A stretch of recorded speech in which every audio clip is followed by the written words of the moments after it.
Okay, hello everybody. We're getting ready to start here. Good evening, Granada House residents.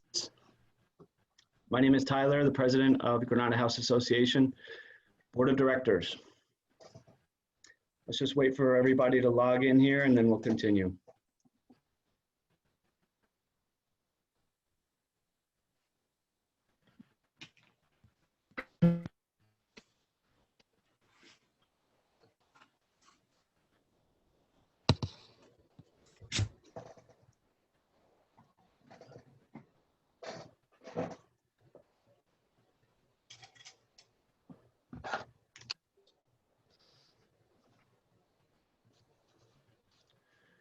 Okay, it's 7 o'clock. I hope we have everybody here. If not, I'm sure they will chime in here shortly. So at this point, I'd like to call the meeting to order. This is a preliminary budget meeting. Today's October 13th, 2020. Number two, I'd like to establish a quorum of the board. I'd like to do a roll call. Gene Salenza. I'm here. Okay, Nate should be logging on here shortly. I just sent him the login. We'll save him. We'll do another call at the end here for him. Virginia.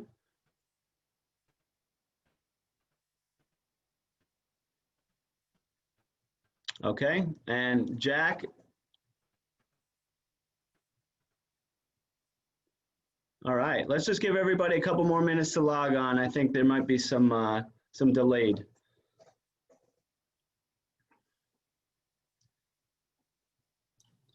I can see Jack on the screen. Yeah, he might be muted again. Jack, if you want to unmute yourself so we can hear you. Oh, they're both signing in. Okay, Virginia and Nate are signing in. So let's see. Jack, you want to hit that little microphone button at the bottom left?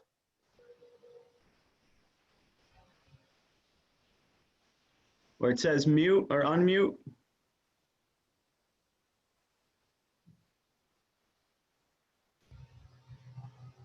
There you go. Oh, okay, I got it. Okay. All Yes. All right. Let's just wait. Okay. Let's wait for Virginia. Can you hear me? Yeah, I'm on. Okay, let's do another, let's do a quorum again. Okay, Gene, you're here? I'm here. All right, we got Nate is here. Yes, I'm here. Okay, Virginia. Yes, I'm here. Okay, and Jack. I'm here. Excellent. Then we have a quorum at least.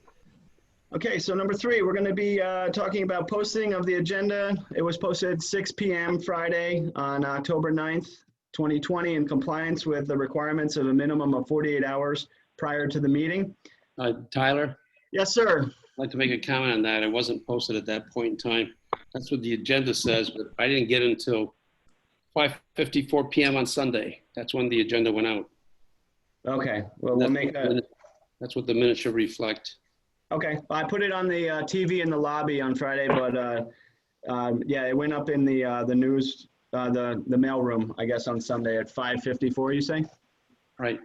Okay, Sunday at 5:54. Do you know when it was posted to the portal? That was, I think, Stephen, could you, Well, that's when I got the email that was posted on the portal. That's where I got that from, the 5:54. Oh, that's where you got the 554 from? That's right. okay. Oh, when was it posted in the lobby? That was on Friday at 6 o'clock. Okay. So, So that should be the official time, although the portal is not official because the portal is just an aid. Your official time is when it's posted in an inconspicuous spot. Okay, so we'll use, I didn't even think we had it ready by 6 o'clock on Friday, to tell you the truth. we did. That's okay. All right. Okay, moving forward. I'd like to motion to waive the reading of the 15-page September minutes. Do I have a second? Second. Second. Okay, so Nate second, and do we have a motion to approve? Approve. Okay, that was Jack for approval. Okay, then I'd like to, I'd like to make a comment on the meeting minutes. sure. They're approved, that's fine, but I want to make a comment on how they were handled. The meeting was held on 9/8, on September 8th. The draft should have gone out 2 to 3 days after the meeting. It Right. should go out so it's fresh in everybody's mind as to what took place. Draft should go out, the board members should be able to review while everything's fresh, and then it should be finalized and posted. We didn't get this until, I guess it was finally finished late last night and then posted this morning. Right. So it took 1 month to do the meeting minutes, which in my opinion, that's completely unacceptable. Okay, well, there's a reason behind it too, because in our contract with Angel, they're responsible for recording the minutes.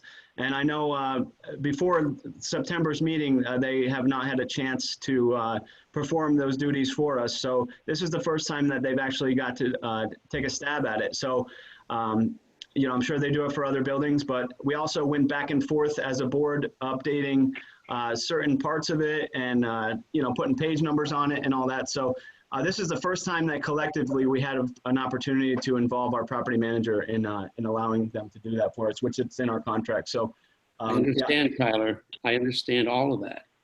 But it is your responsibility as president to get these things out. And a month late is inexcusable. It doesn't take Right. a month to get things going. But the property management has a contract that says they do the minutes. So that's what we need to start relying on them for. It's their responsibility in the contract. So that's how it states. We signed that, you signed that contract. I did sign that contract, but you're the president. You're responsible for seeing that things get done. All Right, right? No matter who's supposed to do it, it's up to you to make sure it gets done. And gotcha. it's a month. That's too much time. That's all I have Okay, to say. cool. Thank you for your input. Okay, so I'd like to motion to approve. We already did that. Okay, let's do a financial report. We'll talk about the capital gains, the sale of 110. Nate, if you wouldn't mind. Yeah, sure. So I will start with, can you guys hear me all right? Yes. Yeah, you're good. Okay. I'm going to start with going over the balance of the bank accounts as of September 30th. In the reserve account, we have 112,374. In the operating account, we had 43,173. We have 20 cents left in the special assessment account because what we did was we had about $6,300, if I recall correctly, left over in that account. So we moved it into the reserve account. But we have to leave a little money in there just to keep the account open. And then in the, I guess that's the escrow account. It's $25,001 in that account. Okay, great. Thank you. And I'd like to point out the fact that we had a sale of an apartment last year and that now we are being forced to pay capital gains with a short amount of time. We just got notice from our accountant that we do owe a total of $34,750 before penalties and fees because of failure to prepare for that. So Nate, if you want to kind of discuss what we've been going through dealing with the repercussions of not planning for this and how we're going to move forward. Right. So this money is due. We got this bill and it is due almost immediately. So what our plan of attack is on this is to pay the $4,801, which I believe is that the state portion of that amount?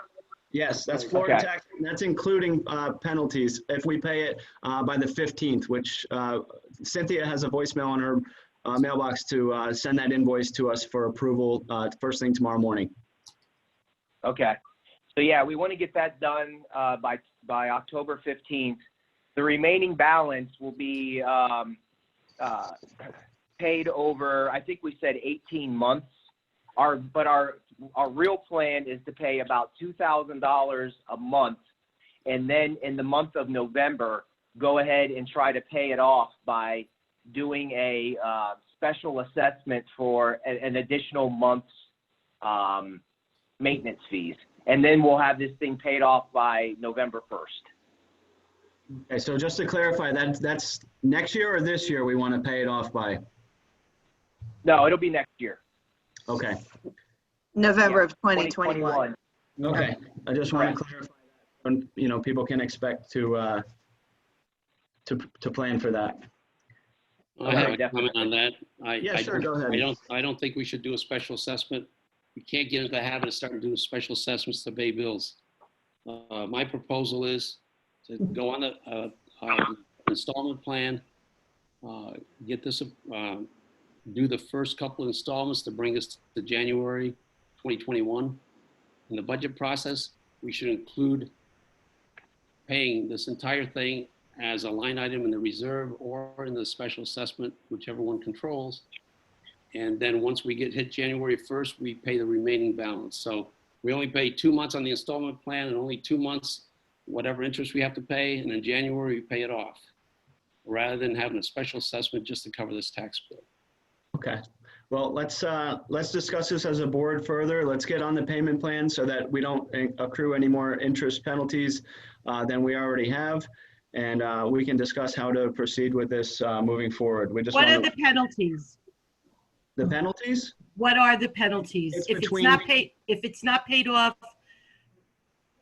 within the IRS's time frame, what are the penalties that we're paying? Okay, so the penalties are, the most important thing is to file the taxes, which we've already done. And as long as they're filed by the 15th, we won't acquire any more penalties in that respect. But if we do go on a payment plan, it's anywhere between 0.5% and 5%, depending on what the IRS, the amount and how long we want to set up the payment plan, what our payments are monthly. So there's a lot of variables in that, and I guess we'll have to figure that out. I do have some numbers that Jillian provided me recently. So our tax bill for federal is $29,949 if we were to pay it before October 15th. And if we don't pay it before then it's going to go up to $31,376. Nate, correct me if I'm wrong. Yeah, that's right. That's the number. Okay, so then, and as we continue to do installments, then we will obviously accrue more interest depending on, Right. like I said, the length of time and how much we pay. Okay, thank you. You're We welcome. would be accruing additional interest, but no additional penalties, correct? I believe so, correct. As long as we file the installment plan on the 15th, Yeah. which our accountant is preparing as we speak and will be sent over as soon as it's ready and for my signature to be sent out to the IRS. So I'm sorry, Tyler, I have one other question. How come the accountant didn't inform the board sooner? Like why at the 12th hour? Right. So that's a good question. Apparently, the way that it was handled, whoever was in charge of the sale, I mean, there should have been more preparing if you ask me personally, but I know that our property management company has taken a little bit of responsibility for that as well. The way that it works is that every year we're supposed to have an audit. And this year, one of the residents actually requested that we begin the audit. And I think the request was made back in April of this year. And I sent the request to Angel, and Angel sent the request to our accountant immediately. And due to COVID-19 and the fact that the IRS has extended the tax period to October, they've been backed up and dealing with a bunch of stuff as well. So we're not their only client. And it took them this long to get the information about our building and the sale and all this other stuff. So between April and October is I guess what it took for them to compile all that together. And then once they realized that we did have the sale, they said, oh, well, hey, guess what? You guys have to pay capital gains. It's prevalent with any sale for any property, for any entity. So it's not just non-for-profits, it's, S Corps, LLCs, anybody that, personally, if you sell up your own. Yeah, property, absolutely. pay Absolutely. taxes. I get So it. Yep. We didn't plan ahead for that. So the money was never moved into a separate account. It was all in the operating account. We saw the money there and we noticed there was fires burning on the background. And we said, hey, let's take care of this stuff. And then we got hit with this. So right now we just, it's nobody's, it's just how we move forward. It just from here. happened. Okay. Okay. Right. Tyler, it's Jim O'Toole. Can you hear me? Yeah, sure. Hey, Jim. Yeah, hi. I had a question about the sale of that unit and this recent issue related to capital gains. I seem to recall from previous meetings that questions were raised during those meetings about how much profit we were going to make on the sale and what, the terms and conditions.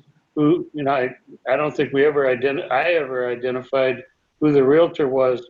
And as I recall, the board determined that information was privileged, or at least somebody on the board did. And I don't understand why that information was considered privileged. And, That information was never privileged. That was never privileged. I don't know where you got that idea. That's public information. I seem to recall that the question was raised. It wasn't me. Somebody wanted to know how much money was being made, and that you determined that it was privileged, Gene. I don't know if anybody else. I may have said when I was asked how much did the buyers pay for it. I think that's privileged. All right. We shouldn't go telling people how much the buyers paid for anything. All right. If you want to find out, Gene, what you think is important, certainly, but the question is not privileged. It doesn't relate to litigation. It relates to the financial information of our association.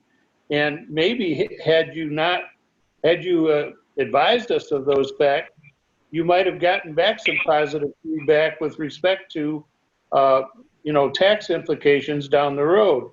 And now we're faced with a $35,000 hit, as I understand it. We don't have the money, and potentially we've got penalties and interest to pay. So I would have to pay the tax bill no matter what. All right. Well, you're not answering the question, Gene. You're the one that said it was privileged, as I recall. I don't need to discuss this. All right. You think whatever you want to think. Oh, I certainly will, but I didn't raise the question with you, sir. I raised it with the president of the association. Right. And I do recall when somebody asked at the meeting last year how much the apartment sold for, and that information was not provided for whatever reason. I just feel like, whatever the past is the past, and we need to move forward and take care of this tax bill as soon as possible, regardless of, how Right. it was handled in the past. So, Well, one final comment in that regard, Tyler, is that when someone says it's confidential, when someone says it's privileged, they ought to be speaking from a position of authority and know whether it is or not. My understanding of the statute is that it only relates to hiring and firing personnel. It relates to litigation and things of that nature, and maybe awarding of contracts in maybe an executive position or a meeting. But once it's done, it becomes public information, and I think it should be disseminated to the members. I agree. And I know that Angel was left out of the sale as well. Otherwise, they would have been a little bit more active in preparing for the tax bill. And Well, that's an assumption. That's not true. That's not true. That's an assumption. We discussed this at many meetings, all when we put it up for sale, when we finally sold it, it was discussed at the meetings. Angel was present at the meetings. They know full well that we were selling the unit, and when it sold, they knew full well about it. All right. So let's drop this topic. It really serves no purpose. Okay, just for the record, I just got a memo saying that the total amount due to the IRS, including interest and penalties, as of 10/15 is $31,376.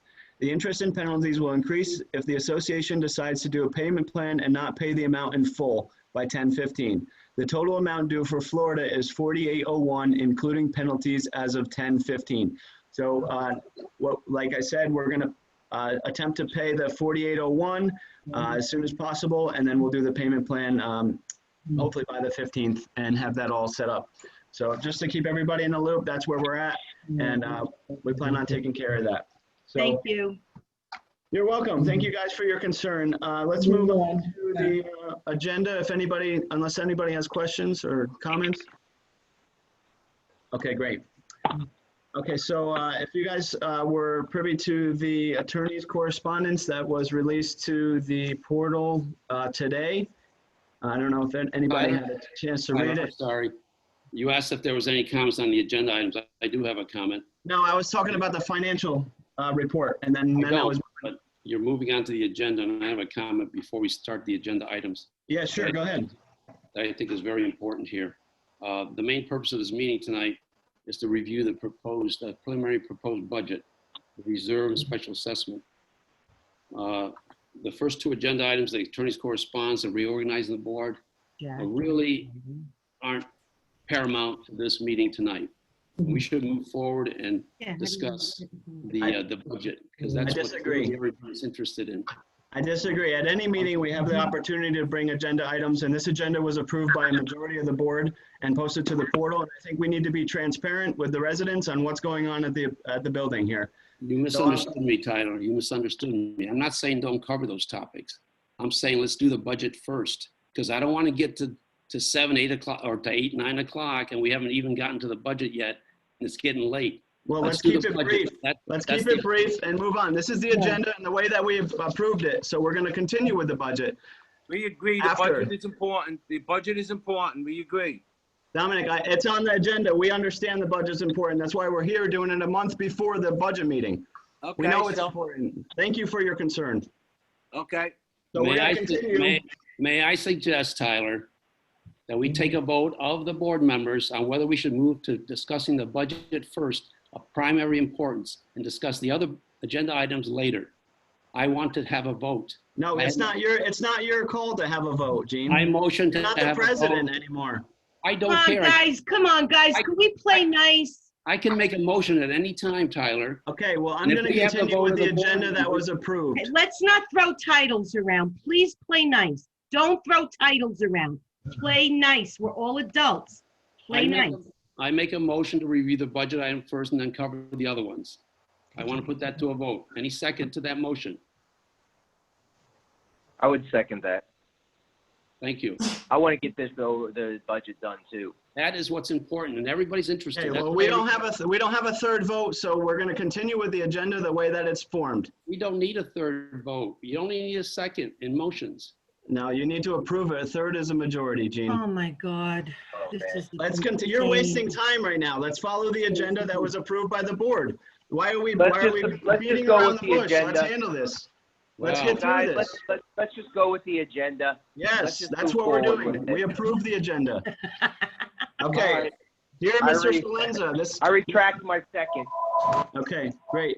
This is, Well, I guess I retract my other comments relating to the agenda and how we proceed. great. Thank you for, now No we're point wasting making time. any comments because you are the president. Now we're wasting more time. We could have been through this already. We want to put this behind us. I agree. Okay, this was a majority vote from the board to contact a lawyer in regards to the confidentiality of the owner's email addresses that were compromised. I'm just going to keep this brief. I want to get through this too. I'm going to read the first paragraph and the underlined statement from the lawyer. Dear Mr. Salenza, as you may recall, our firm serves as counsel to the above referenced association. In light of your recent conduct, the other members of the board of directors have requested that we contact you regarding your duties and obligations as a board member. Okay, this is all on the portal, so I'm going to skip all this.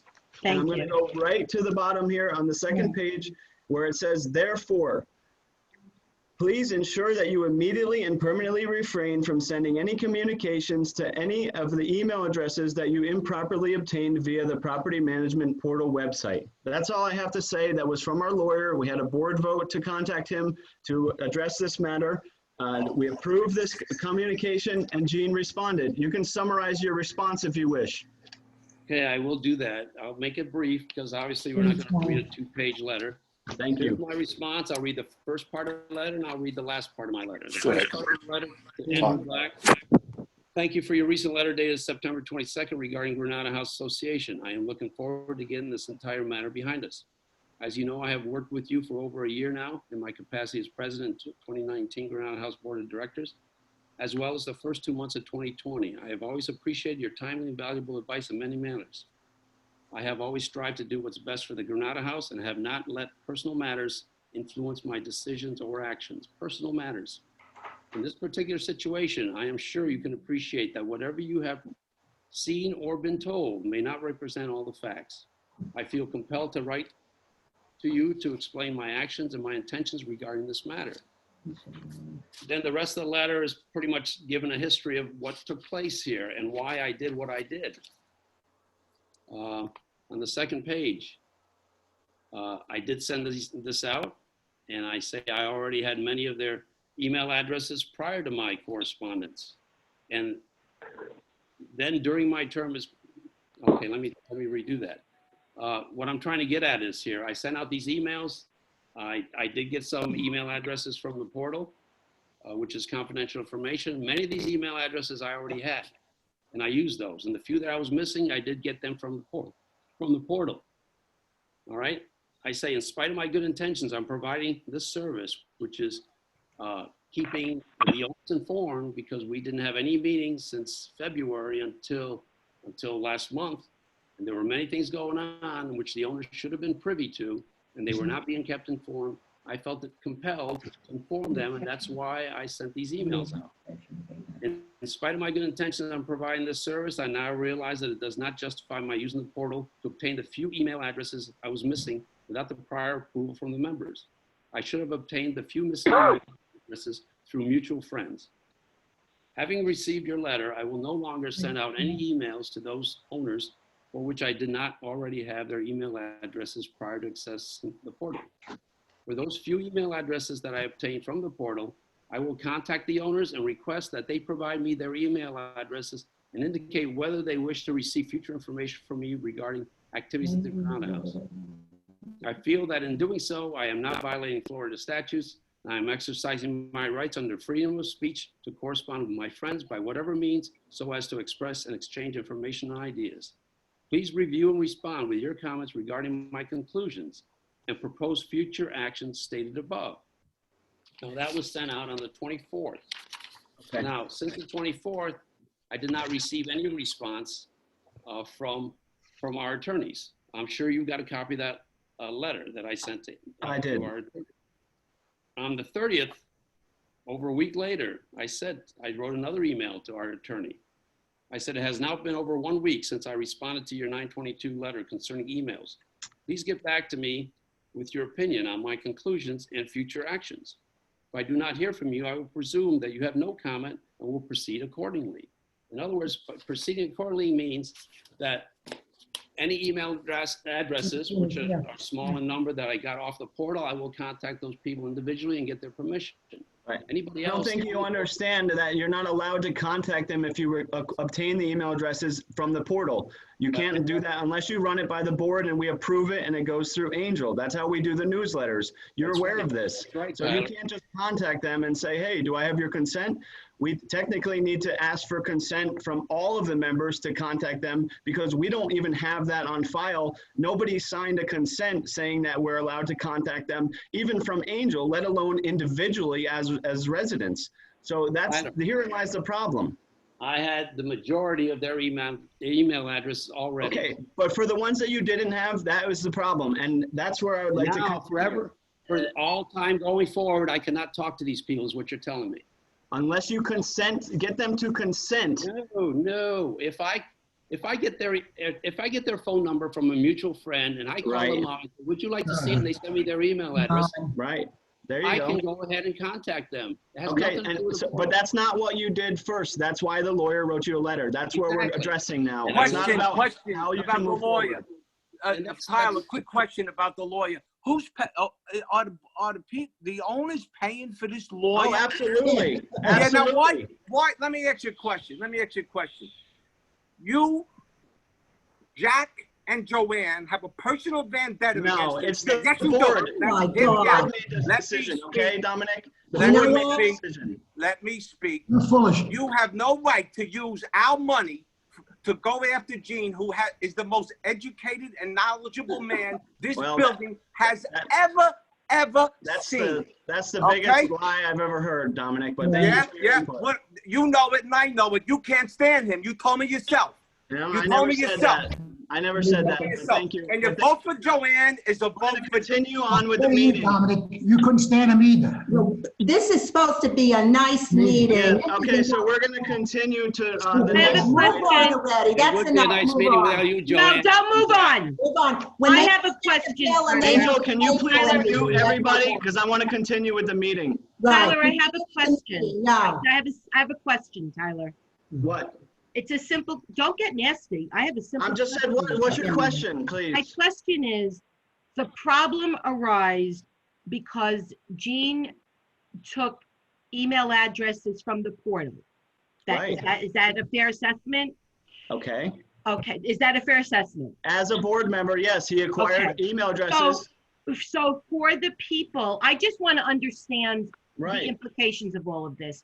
So for the email addresses that he had, right. because he does have friends within the building and communicates via email, Okay, then that's okay. right.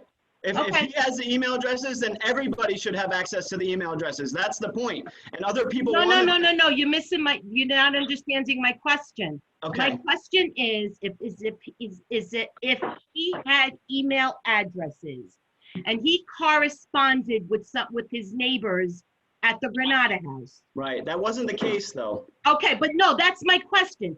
If that's the case, and he communicates with the people that he became friendly with, or they go Right. back and forth with personal, whatever. But that's not what happened, Joanne, No, unfortunately. I'm, But so let's talk about what really happened. That's the reality. We need I to know, address but that. I'm asking you the question. Okay, you're asking me like, if this, if that. That's not No, what no, happened. no. It's a yes or no answer, Tyler. It's Okay, not go ahead. convoluted. The Let's go. question is, if he had addresses that he used for his own personal use all along, then it's okay that he corresponds with those people because he didn't get those email addresses off the Right. portal. Okay. Okay, you but answered there my was- question. That's it. Done. Thank Right, you. but there was Hold on. 3 email addresses and most of them were, or some But of them. that were not wasn't my acquired. question. Okay, My we're gonna, question was yes, you're personal right. If he email has addresses. Another fighter. that's Mind fine. your business. Move on. That's Mind not your the point. business. We're gonna move Please on. don't run your business. Okay, we're gonna move on. Thank you, guys. Right. Next one is B, No. reorganizing the board. Due to the Terrible. above reference item, we feel the board's integrity has been compromised. Therefore, I am making a motion to reorganize the structure of the board, making Jack Imanduri vice president. Oh, and the one who Jim never Salenza wanted to be on the director. board. Do I have a Why second? don't you shut the hell up tonight, Wait really? a minute. Well, not so fast, Let him Tyler. conduct it. Not so fast, all right? My If you're going God. to start talking about reorganizing the board, I think every single board member has a right to state their Vote. opinion. Right, I agree. So I'm gonna make a motion and I want to hear everybody's opinion. So do I have a second? Yeah, second. Okay, and do I have an approval? Anybody else want to speak up? I'd like to ask a question to Okay, Nate. we're taking a board vote right now. Another So board can you member. wait? But I have a question for Nate. Okay, but we're Okay. taking a board Nate, vote. here's my question. It's very simple. Since you're new on the board and since your inception on the board, I know you're the treasurer, and you're not that familiar with how the finances work. It's a learning process. I mean, let's be fair. Yes, Um, I'm getting there. Yes, Okay, I'm this has definitely- nothing to do with the agenda. We want to definitely- continue with the agenda. We've So wasted the enough question time. to you, Nate, is, from the inception, has Jean been helpful to you? This is not on the agenda, please. We I need to don't- continue with the The vote on agenda. the board is, and you know what, Tyler, you're not being fair. That's not your judgment call, okay? It This is is the my way that we're running. judgment. It is my Okay. judgment. We're You're gonna not continue being with the fair. board. Thank you for your Tyler, input. you're not Please being continue. mature, Tyler. Stop. Okay, it. we have Stop. a second to move to reorganize the board. Do I have a third vote? How can you, let me ask you a question. Put it on, I got a question about you rearranging. What we're voting on. I have a question about the rearranging of the Virginia, do board, I have Tyler. your vote? Okay, so how can you put? 11 months. What are Virginia, do we voting have a on? vote I don't from you? understand what we're voting on, Tyler. We're reorganizing the board. We're switching you from. They want vice to put president Jack to on the director. board who doesn't want to be on the board to begin with. They want to up him. Hold He on. muted you.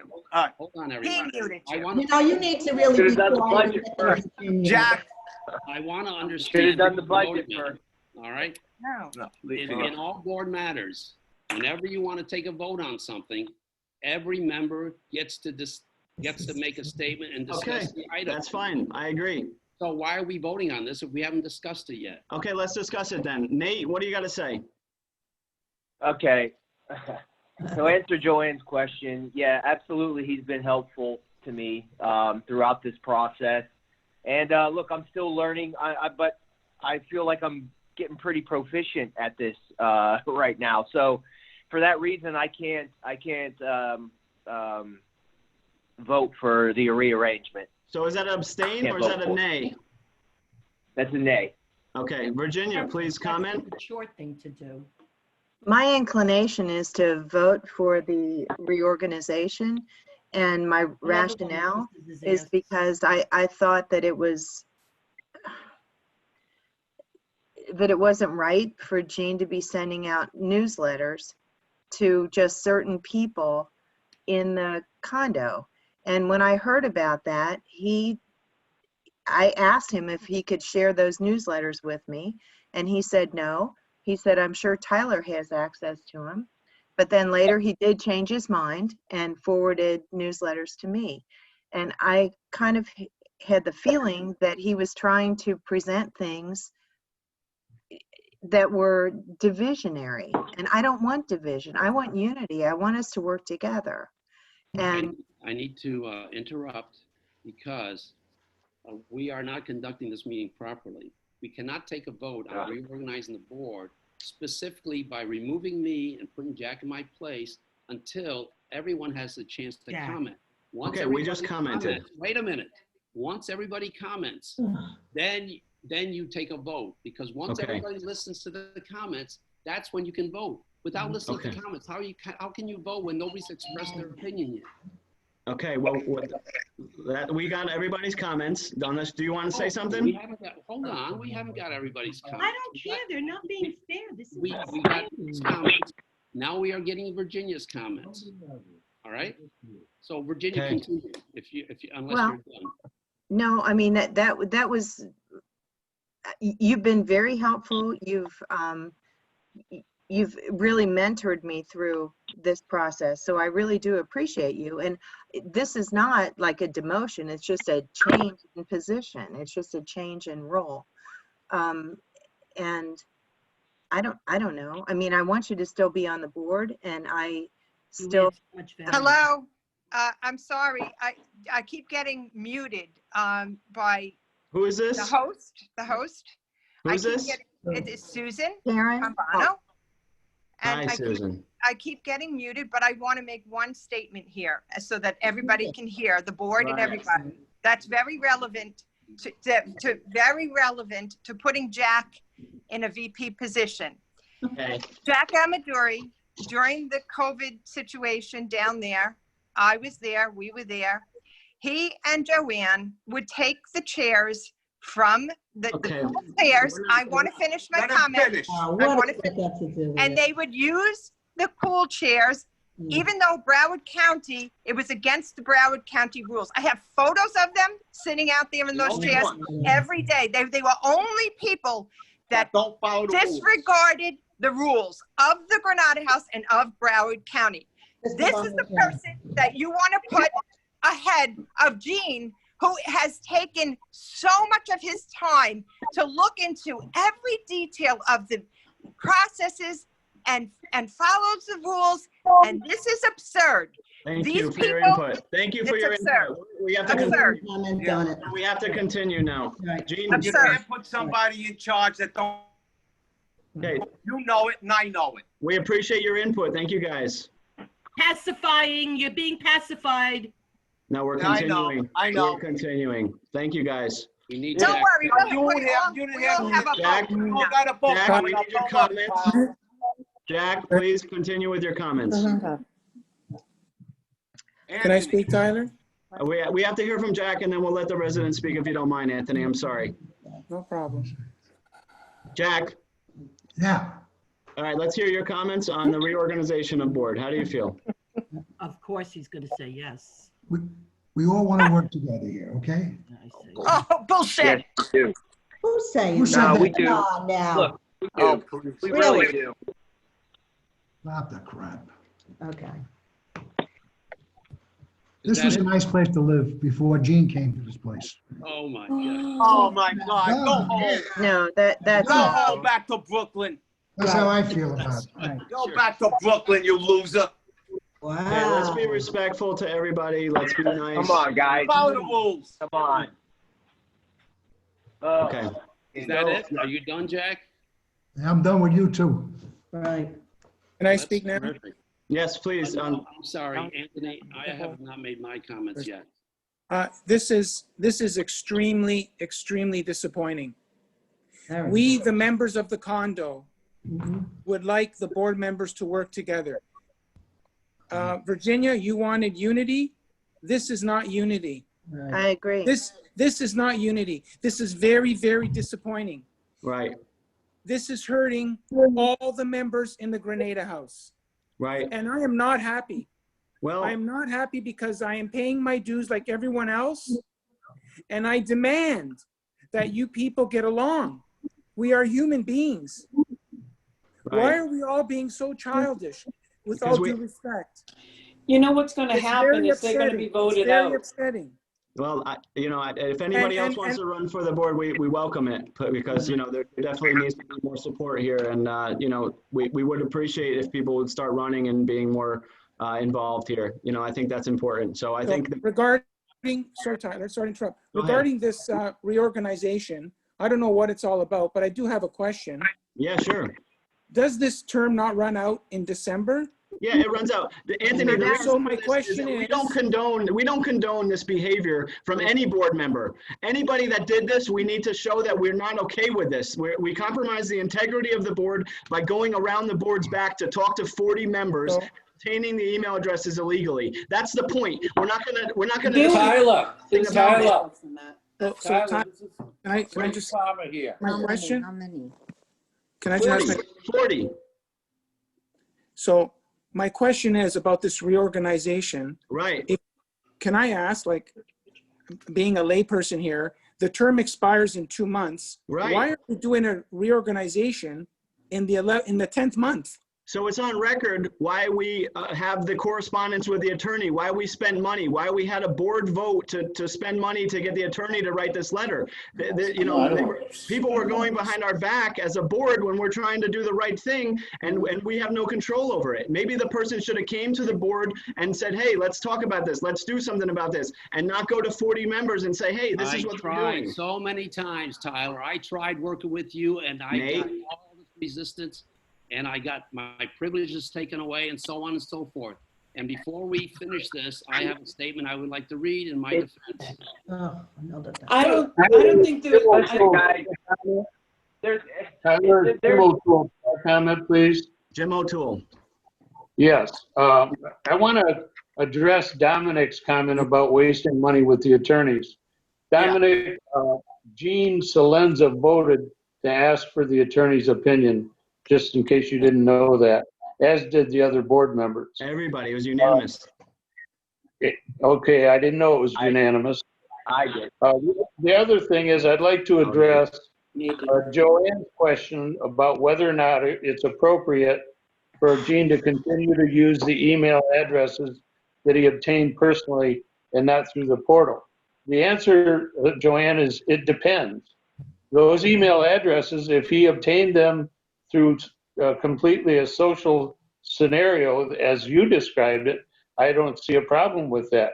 But if he obtained those email addresses by virtue of him corresponding with these people as president or a director or in any official capacity, he did not have the permission from those people that the statute requires, which the problem may be solved later on. I don't know what part of the agenda they're going to cover it.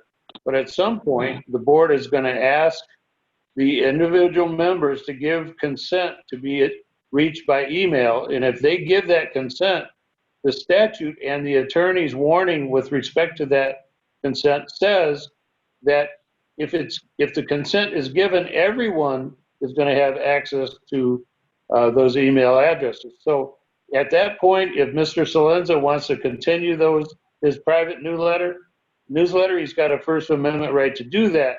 But other members, such as myself, for example, who have asked for those addresses and been denied consistently, I'm entitled to the access to those too. And there's going to be another voice in the wilderness with possibly an opposing opinion. So Dominic, he asked for the vote. You can't complain that the money was wasted because he asked for it. And Joanne, who knows what's going to happen? Maybe we'll get. Putting Jack in that position. Guys, if I can say, I just want to say one thing. I want to say one thing, if I may, okay? As the treasurer, I work a lot with Gene and I work a lot with Tyler. They both have the best intentions of this building in mind. I mean, I hope you guys understand that. It's just an opposing view, I guess, of how to get there. And I don't know what started it. I really don't know what started it. I don't know how to fix it. But I just want to reassure you guys that we really are doing what we can to make this place up to code, which we'll talk about when we get to budget, and just a great place to live. So that's all I wanted to say. Good job, Nathan. Good.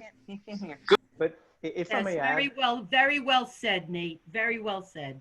well, if Don't if you think that Gene has gone through enough and that he didn't mean any malice of this?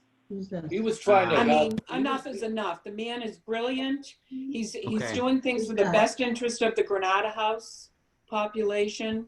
He didn't do anything, in my personal opinion, wrong because he had permission to use our email address. Okay. Anybody that thought that he was doing something nasty He had no is a little permission to use insecure. those addresses. And it was illegal, and he was told so by the attorney. Now he's trying to find a loophole to get around it.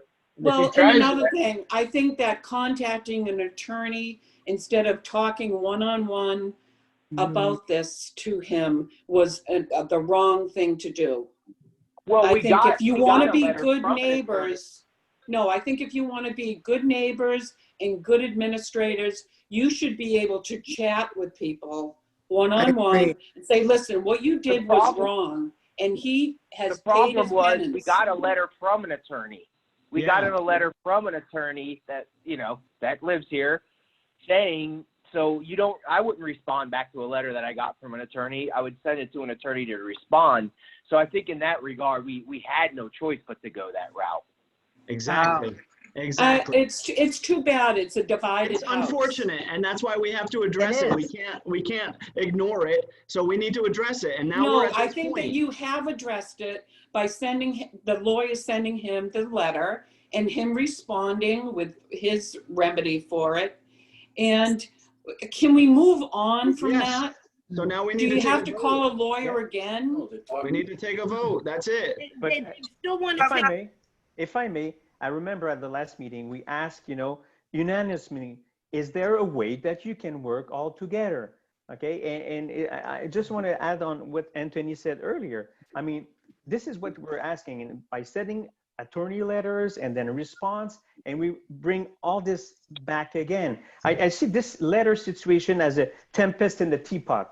I mean, we need to move on, okay? And if there's only a few months left on this current term, why do we need today to change the position? Exactly. Because we need to That's my address point. I second that. Let the people vote for it. May I say that the only reason we went to the attorney is because Jim O'Toole threatened to file a lawsuit against the association.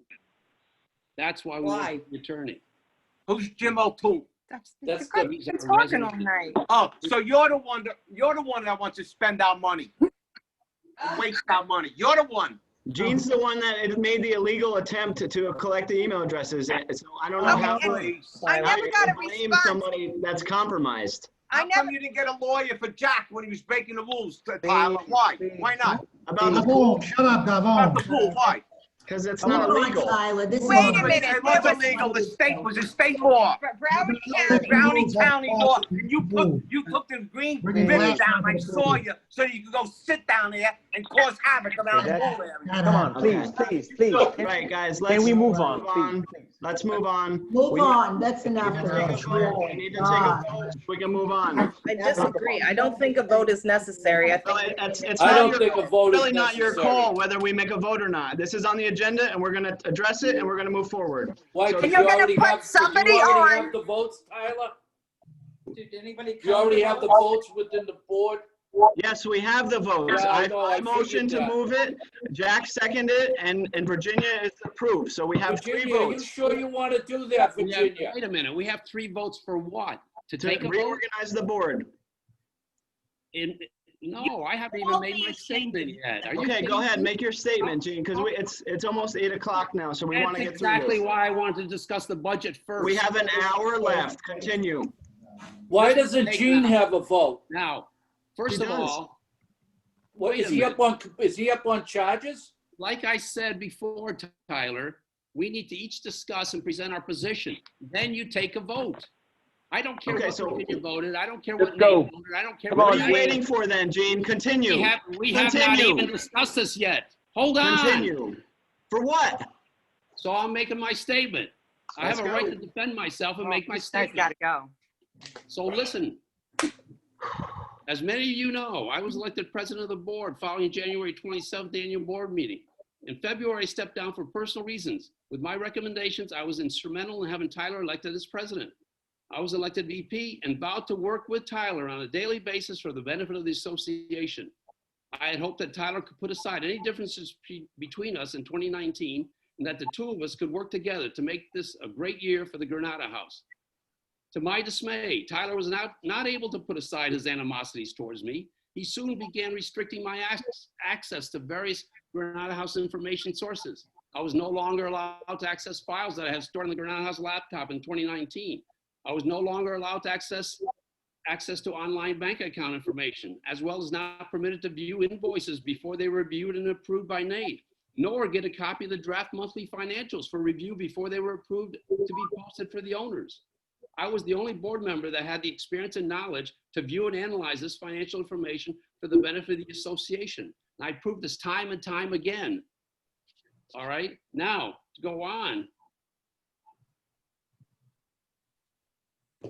My experience associated with project management, financial matters, has saved the association thousands of dollars since February.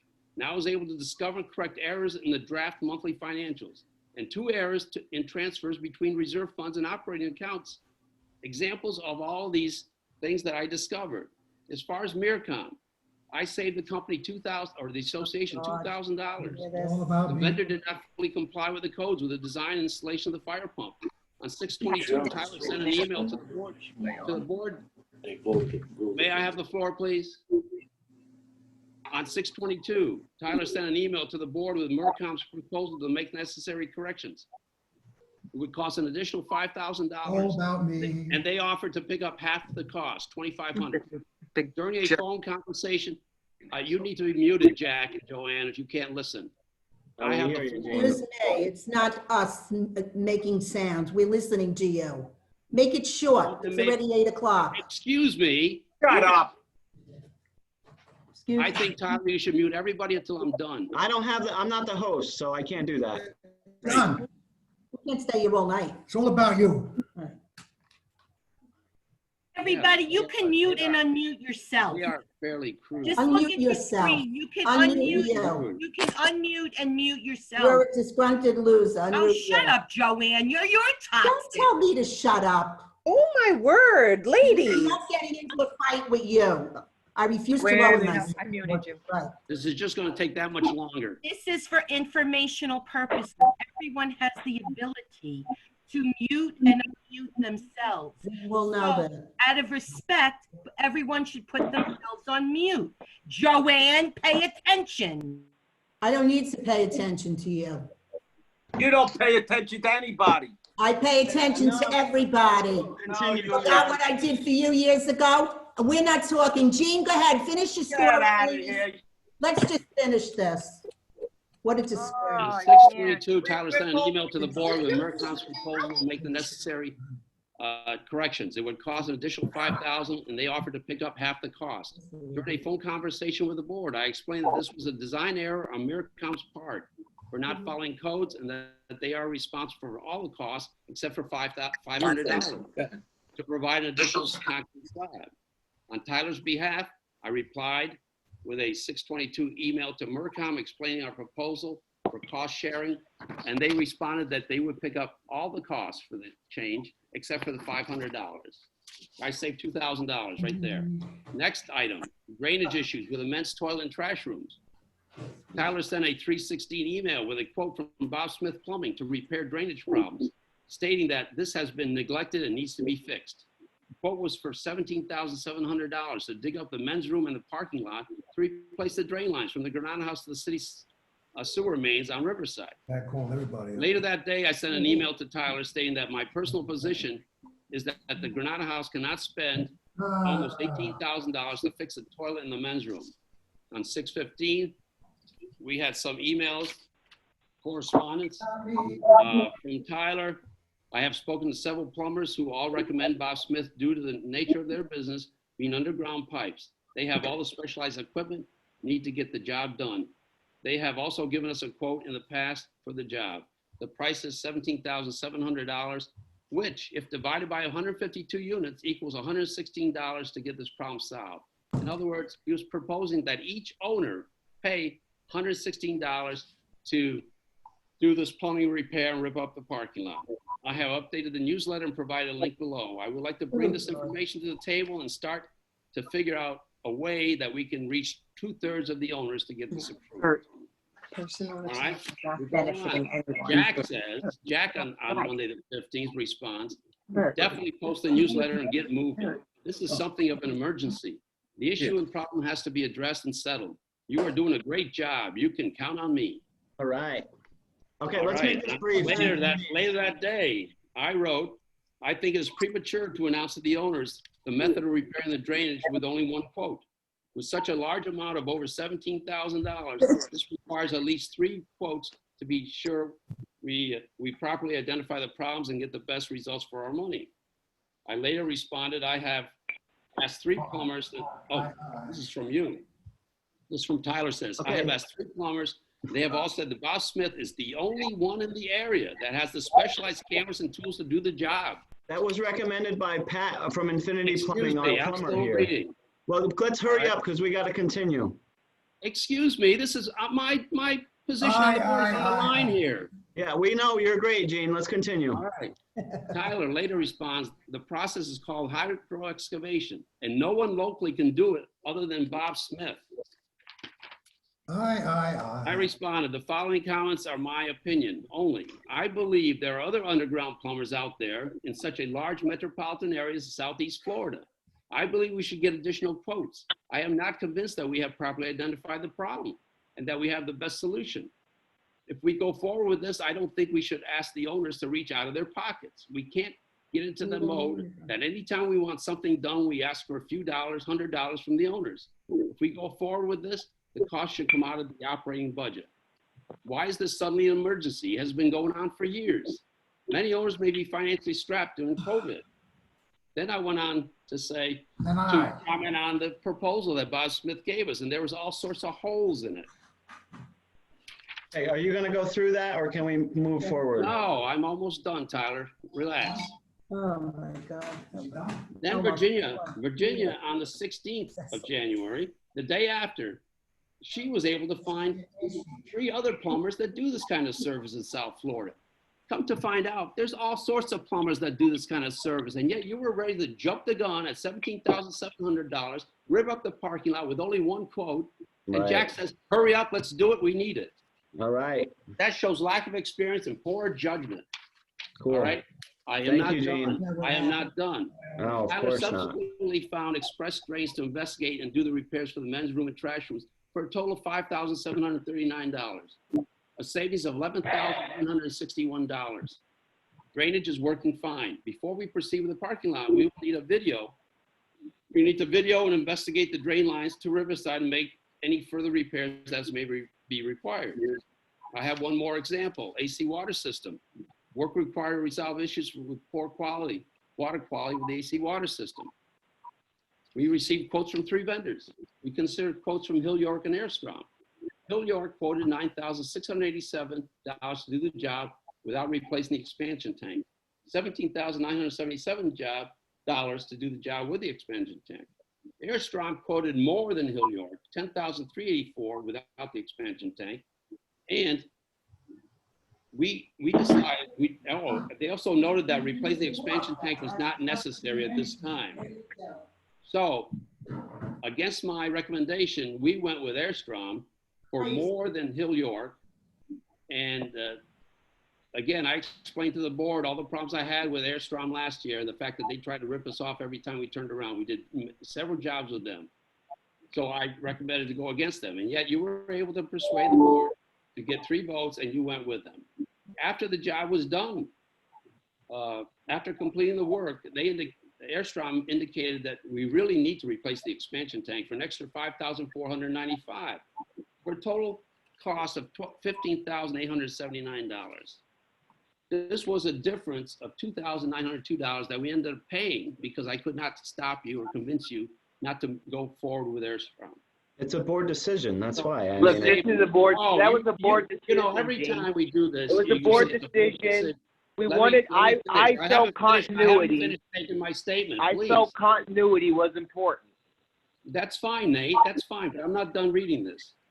We saved a total of $13,961 with a fire pump and the drain work, and could have saved an additional $2,902 for the AC work. Total of $16,800. But there wasn't persuasion in that. There was no persuasion from Tyler in that. That was a board decision. Okay. Now, in the final months of our terms on the board, he wants to remove me from the VP position and replace me with Jack. Yeah. This is absurd to replace someone who has always held the association's best interests at heart, has the experience and knowledge that no one else on the board has to review projects and financials, and has proven this by saving the association thousands of dollars. This is completely irrational behavior. In many of his actions, Tyler has continued to show lack of experience, poor judgment, and irrational behavior, as can be seen from the discussions that we have already taken place at this meeting. Sorry for the length of my statement, but when unjustly accused, I feel the need to present the facts and defend myself. Great. We will see how the other board members vote, and they will have to live with their decision. I also hope that the owners on this call, and there's a lot of you out there, are not fooled by the lies and rumors that have been spread by certain individuals at the Granada House and are present on this Zoom meeting, and that they are able to make an informed decision when voting in the upcoming elections. Okay, great. Thank you very much for that input. So now you can go ahead and take your vote, Tyler. Feel free. Okay, I motion to vote to reorganize the structure of the board. I'd like to. Well, I think the owner should be able to chime in again after they've heard the board discuss this. I thought you said that we can take a vote after you're done. Excuse me, I guess I was wrong, because after the board presents their statements, the audience always gets a chance. I would like to we had a lot of that. Palmer here. I just Gene, want to I think we had a lot of that already, Gene. Yeah, we had enough of that already. Hey, Gene, I just want to thank you for your transparency, Gene. Thank you, guys. We appreciate you trying to save us money. Thank you, Gene. Okay, I'd like to motion to Appreciate him violating Florida law, and his statement didn't even address any of those issues. Okay. You know, Mr. Tell him he's an over the hill lawyer. Tell him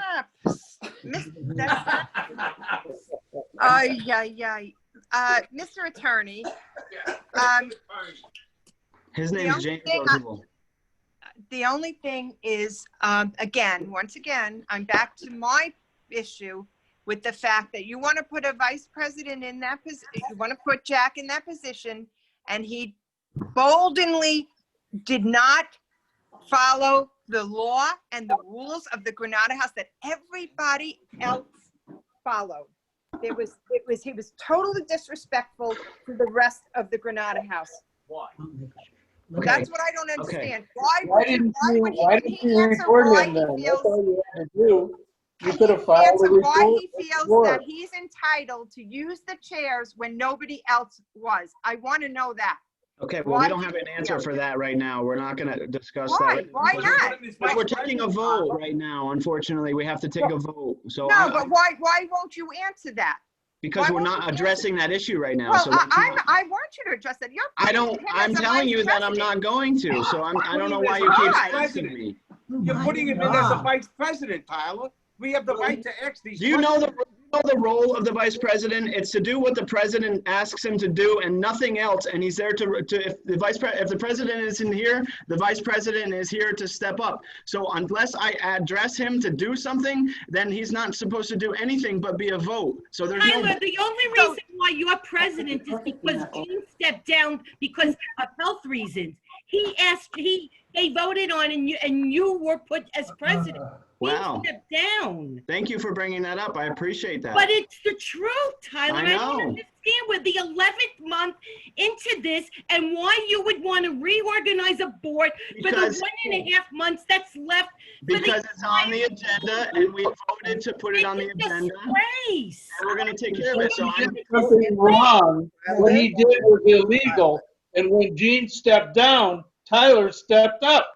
All right. That's the version that's being told to you, Jim. right, True. okay. That's So we're gonna the- continue. And look, I guess look at this as a formality, everyone. Look at this Yes. as a formality. If nothing else, we have to take action, okay? And so here we are. We've come to the point where everyone said their piece, I think, and now we can go to a vote. And this is a formality, so let's see it through.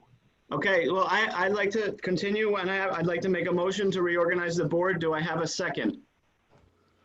I second. Okay, all in favor? Aye. Aye. No, Virginia? No. I have to say no. I have to retract. Okay. Good girl. We're gonna continue to keep it the way it is. Let's continue on. Good. Very good. Very good. Amen. Very good. Okay, let's talk about the preliminary budget. Angel is, in our contract, supposed to do the budget every year for the upcoming year. So 2021, if everybody wants to pull up the proposed budget, Yes. we can start to discuss that. Does everybody have that in front of them? Yes. Okay, great. So as you can see, the 2020 budget is on the left column, the 2021 budget is on the right column. This is a budget for fully funded reserves, which we are by Florida statute required to provide. And if we do not approve or waive a fully funded budget, then it's automatically in place. So we need to go over it and discuss what the prices for maintenance will be. We're going to use. excuse me, Tyler. Are we supposed to be able to see what you're displaying? I'm not the host, so I can't share anything. Oh. This was on the portal. Does anybody else see anything? Yeah. This was on the. Now, if we're going to need to be able to take control and share screens, I think on this part, it's pretty important. Okay, Angel, can we post up the? Hold on one second. Okay, thank you, Stephen. If you share the screen, we'll be able to see the two. He's dots. working on it. Yeah. If not, I could share my screen because I have. No, we're not allowed to do that unless you're the host. You can try to click it, but it won't let you. I did it already. Oh. Okay. You can't request control, huh? Not unless. Well, actually, there's a way to. Everybody could share their screens. I do it every day at work. You don't have to be the host. It's a setting, though. They have Well, to. It's a general assembly. Yeah, setting. It is so it doesn't work. disabled. Yeah, host disabled it. Whoever the host is. Would that be you, Nate? The host is Angel. Look at that. All There right. we go. Here we Oh, go. there it is. Okay, so we can go through this and kind of, if you guys want to do line item by line item, we can kind of compare 2020 budget to the proposed budget provided by Angel for 2021. So as you can see, one of the first items after the association income is the laundry income. We're not going to have any income for 2021 because of the way that we have it set up with the rental of the machines and the way that it's all organized. So we can, if anybody has any questions on that, we can try to explain it. But basically, with Axon, we don't own the machines, so we have to pay to rent the machines from them. And the way that our agreement reads is that, you know, every so often we have a percentage that we get to keep, and then we have a percentage that we have to pay, and it changes year to year, and we can go over that another time. So that's just the first item. The late fee income is, you know, going down from $750 to $450. Miscellaneous income is $1,000. We don't really have that, but that's probably for like if somebody buys a key, or if they get a key fob for the gate, that usually accrues to about $1,000.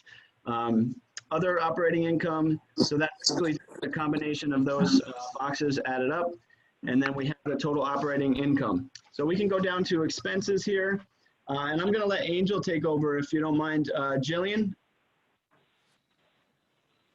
All this. Good. Davis goes through. Hi, sorry. Oh, it's all right. How are you? Okay, Hi, so, Jillian. hi. Hi there. So I don't know the best way to do it, if you want to go down line by line, or if anybody has specific questions. I'll just give you like a brief summary of how we, like what the process is. So we elect the income and expenses over the first 8 months of the year, along with, you know, talking with the board and also the property manager, and coming up with, you know, what we anticipate for the year. It's just a budget. It's not perfect, but we just try to, you know, give us, you know, try to budget as close to what we expect as possible. So Historical data. Can you just tell me what a bad debt is? So bad debt is, it's not really a tangible number. In other words, it's what you, how can I explain? Bad debt is an expense that a business incurs once the repayment of credit previously extended to a customer is estimated to be uncollectible. So it's going to be any late fees that we're never going to get back, or any. Maybe our property tax. Maybe our property taxes could be treated as that. I wish. It could also be, if you're like some other associations, you guys don't have this problem as much, but some other associations have a lot of units that aren't paying. So it's kind of like trying to put a number on the anticipated amount that may not be collected next year. Thank you. Okay, thanks. Okay, no problem. Jillian, I have a question. Yes. Total for loan payment, $59,532. How many more years do we have to pay that? See if I have. 2.5 to 3 years. Yeah, I didn't have the information front, but Tyler said 2.5 to 3 years. Between 2.5 to 3 years. So an addendum to that question is, before we get there, did that 2.5 to 3 years, when we finally finish this loan, come into account in the budgeting? Because I didn't see it in the budget, because the numbers just went up, and that's substantial, $60,000, and the numbers just kept going. What do you mean the numbers just kept going? Because we're not paying interest on it anymore. Didn't see it reflected in the budget. The loan is over in August of 2023. Right. It should be in here. And that's reflected in the budget? That's going to be coming up? Well, it's been in the budget for years, and we're still paying on it. So it's line item. Yes, gotta be a line item in here. It says total for loan payment. I believe it's like $4,961 a month. Yeah. So that's taken into account in the budget. Yes, it's budgeted for. That's right. Okay. Any other specific questions? Yes, in fact, the biggest difference is I see is insurance, general insurance, like $15,000. Can you explain the difference of the increase? Nate, you might be able to help us with that. Yeah, I can jump in here. Finally, something I can offer some expertise on. So, the property and general liability market, just in general, is in a big upheaval. Rate increases are going up exponentially, especially in habitation type business, which is exactly what we are. Sorry, I didn't realize I wasn't on video.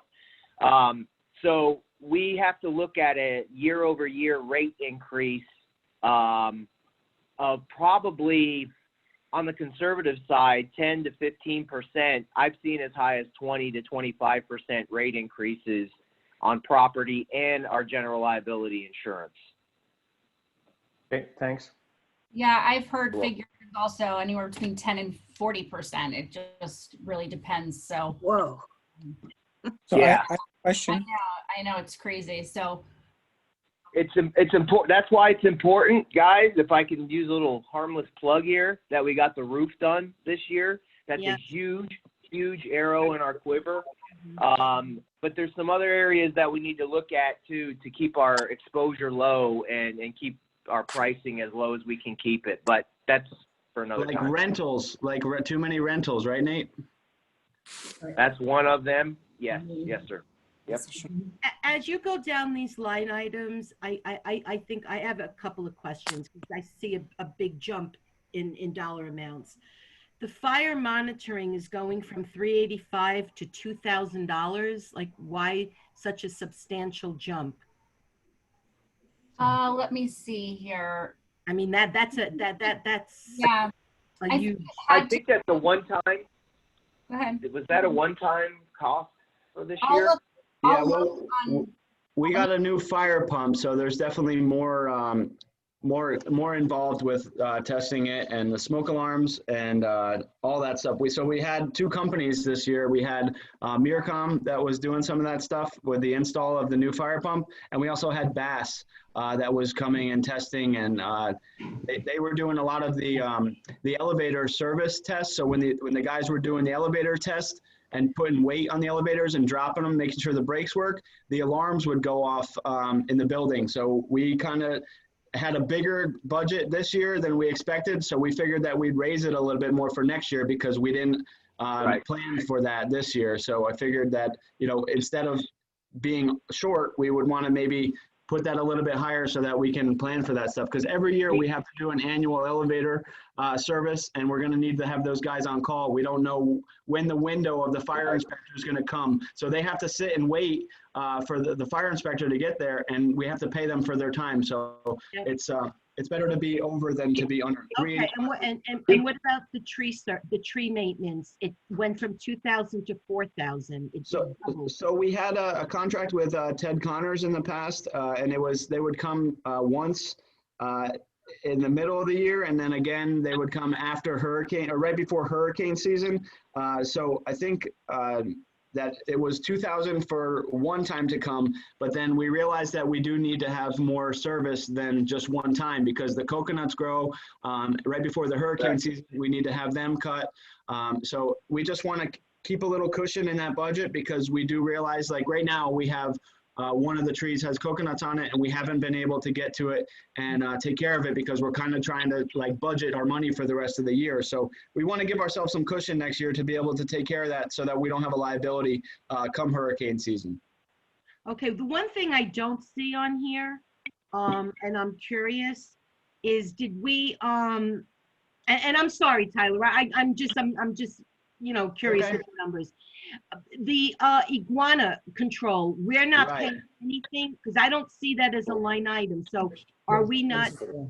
Well, in the past, we've had an annual contract with a company, and it's been in the thousands. And yeah, I guess we have used those in the past. But when I became president, I didn't realize that if we didn't renew that contract immediately, it was going to go up another I don't know, $400 or $600. So I tried to negotiate with the company that we had to get the same price and make it say, hey, listen, I didn't know that we needed to renew. He said, well, since you didn't renew in that time, then now this is the new price for new customers. And even though there's been numerous attempts to negotiate with him, so we ended up finding another company that does it like pretty much a la carte, I guess you can say. So when we see iguanas by the pool, since we don't live by the water, like on the water or the intercoastal, it's hard for them to cross the road. I know we have some trees and some natural habitat for them, but when we do see them, we can contact Angel and they'll call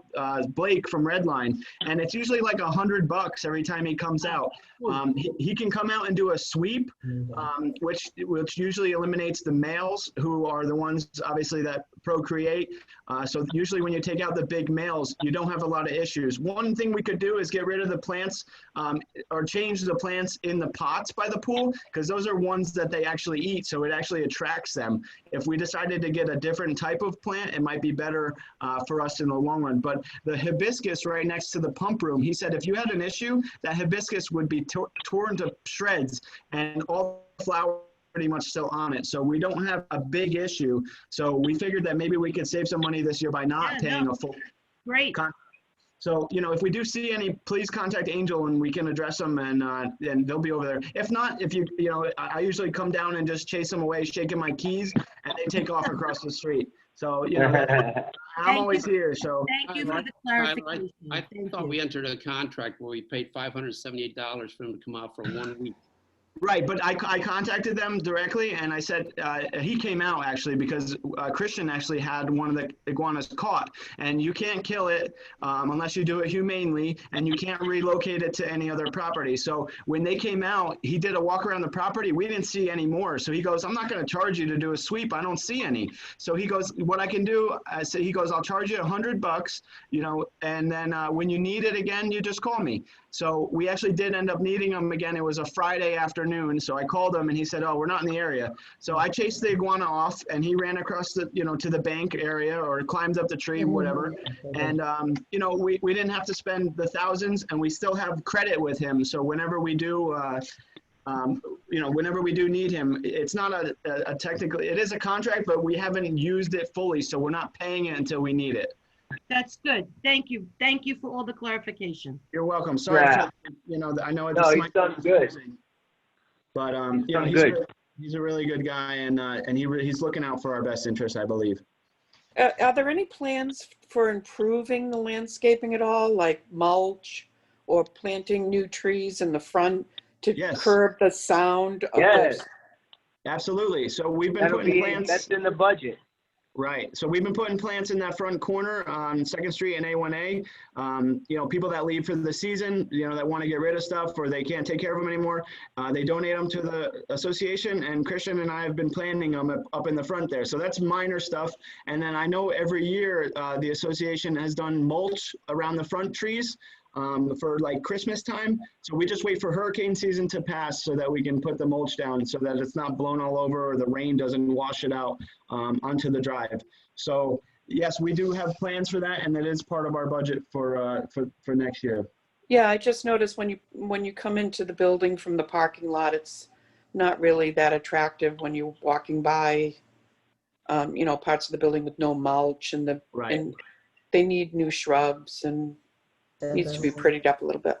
Okay, I agree. I think that's I think that should be addressed as well. And that's part of the reserve review for 2021. That whole spreadsheet goes into some of that. Mm-hmm. So all right, thank you. No, thank you. Okay, does anybody else have any questions or comments? Or Angel, do we want to continue, or are we pretty much good for the budget for next year? And then we can move on to the reserve review. Yeah. So if we scroll down, Jillian, are you done with this? I'm sorry, I'm here. Oh, okay. I don't think you completed, did you? Well, I didn't know if I had asked, does everyone want to go line by line, or do you just want to ask the questions that you have specifically on the line items?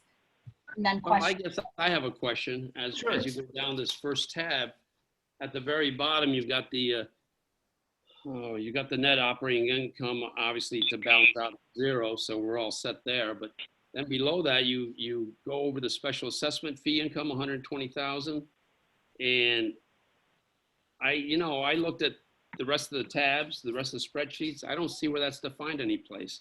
Right. I'm glad you brought that up because we have the name. I know you have the list, so maybe you can go over that. Well, do we want to wait until we get to that part? Yeah, I think that's a good idea. Same thing with the reserve. I mean, I had a question about that, but we might as well wait until we get to the reserve. Sure. So we're not jumping all over. Right. Okay. Did you want to go? Did anyone have any more questions specifically on the line items? Do you want me to go one by one? Like what it's? You can kind of just jump through them, I guess. Or which are we discussing now? Oh, we're still on the Listen, budget. these are all estimates. I think we should get into the reserve items and Yeah. really talk about the future projects that we are looking at, so that we can outline the next several years for the residents on the call. That's my personal feeling. I just have a question, and I'm sorry. Should we be maybe thinking about putting in the money that we owe to the IRS for the sale of the unit? That was my proposal, but I was shut down. Well, that's what Gene was proposing. Yeah. Right. I thought we were going to pay it by, hopefully pay it off by this year. I was hoping to do like an extra month this year to pay it off, unless people are opposed to that. But, I think that we should address that before too long here. So, yeah, maybe. The idea of a reserve was just remove the special assessments issue so that people aren't hit with an extra bill. I thought that was the whole point in having reserves. That was my point last year. Right, and we have reserve or we have special assessment, one or the other. Gene's idea was to do an emergency transfer from the reserve account to pay for the taxes, but I also contacted the lawyer on that because I didn't think it was the right thing to do, and the lawyer said absolutely not. You cannot touch the reserve money for anything but reserve items. So even if we paid it back down the road, it was not a feasible idea to do that. So since then, Tyler, since you have an opinion from the lawyer, I proposed that we go into the installment plan, we make the first 2 payments, we include paying off the taxes as a line item in the reserve or the special assessment, depending on whichever one we use, and pay it off in January. So we don't have additional interest charges. This is the first I've ever heard you say that, so this is news to me. I said it earlier tonight. I know, but I'm saying tonight was the first time I've heard you say it, so that's why this is new to me. I'm just trying to update your view on this. That's the whole purpose of this call, guys, is let's lay it out to the residents, let's lay it out to each other, and then in a month from now, we're going to fine tune this thing and we're going to come with the finished product. Is this something that gets voted on? I don't know. Yeah. The budget? We vote on the budget. No, but I mean, that sounds like a very practical solution. Yeah, like this particular issue, which, surprised everybody. We didn't know this was coming. You guys didn't know this was coming. So maybe it's something we should vote on as residents on how we want it to be paid. Well, we do have unlimited voting for 1 year from Becker ballots, so we could put this up for a vote, I guess, if we wanted to. The only problem with that is we have the reserves to vote on, and we also have the elections coming up. So, people have to still fill out their consent forms for the electronic voting. So there's going to be a lot of paperwork coming in that needs to be filled out. So if we want to throw that in there and maybe do a trial run with the voting, that might not be a bad idea before the reserves. So, that might be something we can pull together, but we do need the consent to do the voting before anything. So that should be on the portal, I think. Stephen, is that up yet? Okay. Stephen, Jillian, has anybody put that on? It is there. I saw it today. I can check. Can I ask a question Okay, about? I think it is there. I just wanted to double check. So, It is there. so everybody needs to fill out that form and send it in as soon as possible, so then we can start using our electronic voting, because until then, we don't have the consents and we cannot utilize that system according to what our lawyer says. Can I ask a question, Tyler? Yes, sir. Can it be filled out online? What's that? Can it be filled out online? Unfortunately, we're moving forward and we're not to that stage yet. It's not a DocuSign item. It's prepared by our lawyer. If we want to pay for DocuSign and have it set up, I think that's a good idea. I do too. I think Because I can't print it, Tyler. Like, I can't print it because my printer's broken. Okay. So how would if I can't print it, how would I fill out the form? Could you have some forms in the lobby? Yeah, we'll put some in the lobby in the mailroom, that's for sure. But we are worried about the mail, so maybe we might want to get a DocuSign, something set up where people can do it from Canada online and make it a little bit easier, so we don't have to wait for the mail to come in to send this out, because we have some things that we need to make decisions on pretty soon here. So great idea. I'll look at. There's actually an app you can download on your phone to sign things. Just with Yeah, a finger. I think it's called DocuSign is one of the big ones. Yeah. It is. But And, Tyler, is it possible to print, that I can print, sign, and send it by email to you? Yeah, that's a good idea. Yeah, you could do that too. That's even better. We don't have to pay for that. So you can just print it, sign it. Joanne, I don't know, maybe you have a friend with a printer or somebody, a neighbor, that you can have print it and sign it and maybe shoot it back to Angel. What's the deadline to get it back? Because I'm actually going to be down soon. Oh, well, as soon as possible so that we can send. Before the meeting. Yeah, before the next meeting. So within the next, 3 weeks would be. Oh, okay. I'll just hand it. Tyler, can I ask you a question? Yes, sir. Did you just say that in the next 3 weeks, we would already have to vote for the reserves or not? No, that goes out with the budget packet, if I'm not mistaken. When is that vote approximately? Angel? Angel. We'll get your packet out later, or either this week or next, and you guys will have the budget packet by then.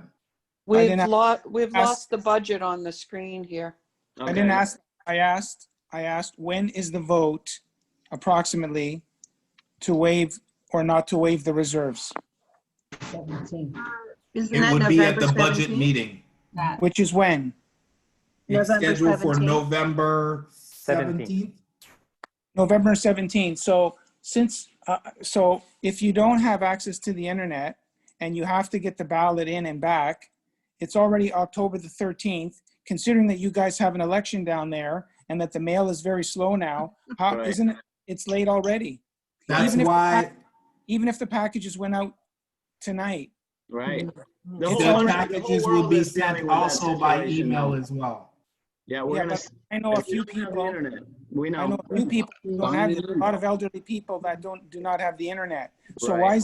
why is it now? Like, we knew the vote's in about a month and the packages haven't even been mailed out You yet. need the budget to be put together We need to in order approve the to do budget so. first. Yeah, that's why we're at this meeting, because we get an idea of what people want to do so that we can move forward. So this is all part of it. We've been working really hard to get this together, so that we can send it out. I appreciate that, but nonetheless, there's going to be some people that are not going to be able to get their vote in. Yeah, just like last year. You remember last year, people were racing down here and they beat their budget. I mean, they beat their vote in the mail. The problem here is that we cannot do electronic voting because it will not be in place in time to vote to waive the reserve. Is that true? So we can also by legally extend the meeting. It says on here that we can wait more time to give people the opportunity to vote. So we don't have to necessarily rush into, if you want, I can read it to you guys. Waiving of the reserves in whole or in part, or allowing alternative uses of existing reserves may result in unit owner liability for payment of unanticipated special assessments regarding those items. To successfully reduce or waive reserve funding, a majority of the membership, for example, 51% of unit owners, must vote in favor for the reduction/waiver. If by the time of the budget meeting arrives, the association has received insufficient votes, the board may delay approving the budget to attempt to collect more votes. Of course, realistically, the board may only postpone so much as the budget should be approved in time for the coupon book deliveries prior to the end of the year. Further, the limited proxies are only valid 90 days from the date of the first scheduled budget meeting. So if your association would like to vote to waive reserves, but getting sufficient unit owners' participation will be a struggle, it may be worthwhile to set the budget meeting earlier in the year than you would otherwise, which we're doing it now so that we can plan for it, so we can send it out before the meeting. We haven't changed the date of the meeting to be earlier, but we are planning for it earlier because of the situation. If a majority vote, go ahead. Well, we ran into this problem last year.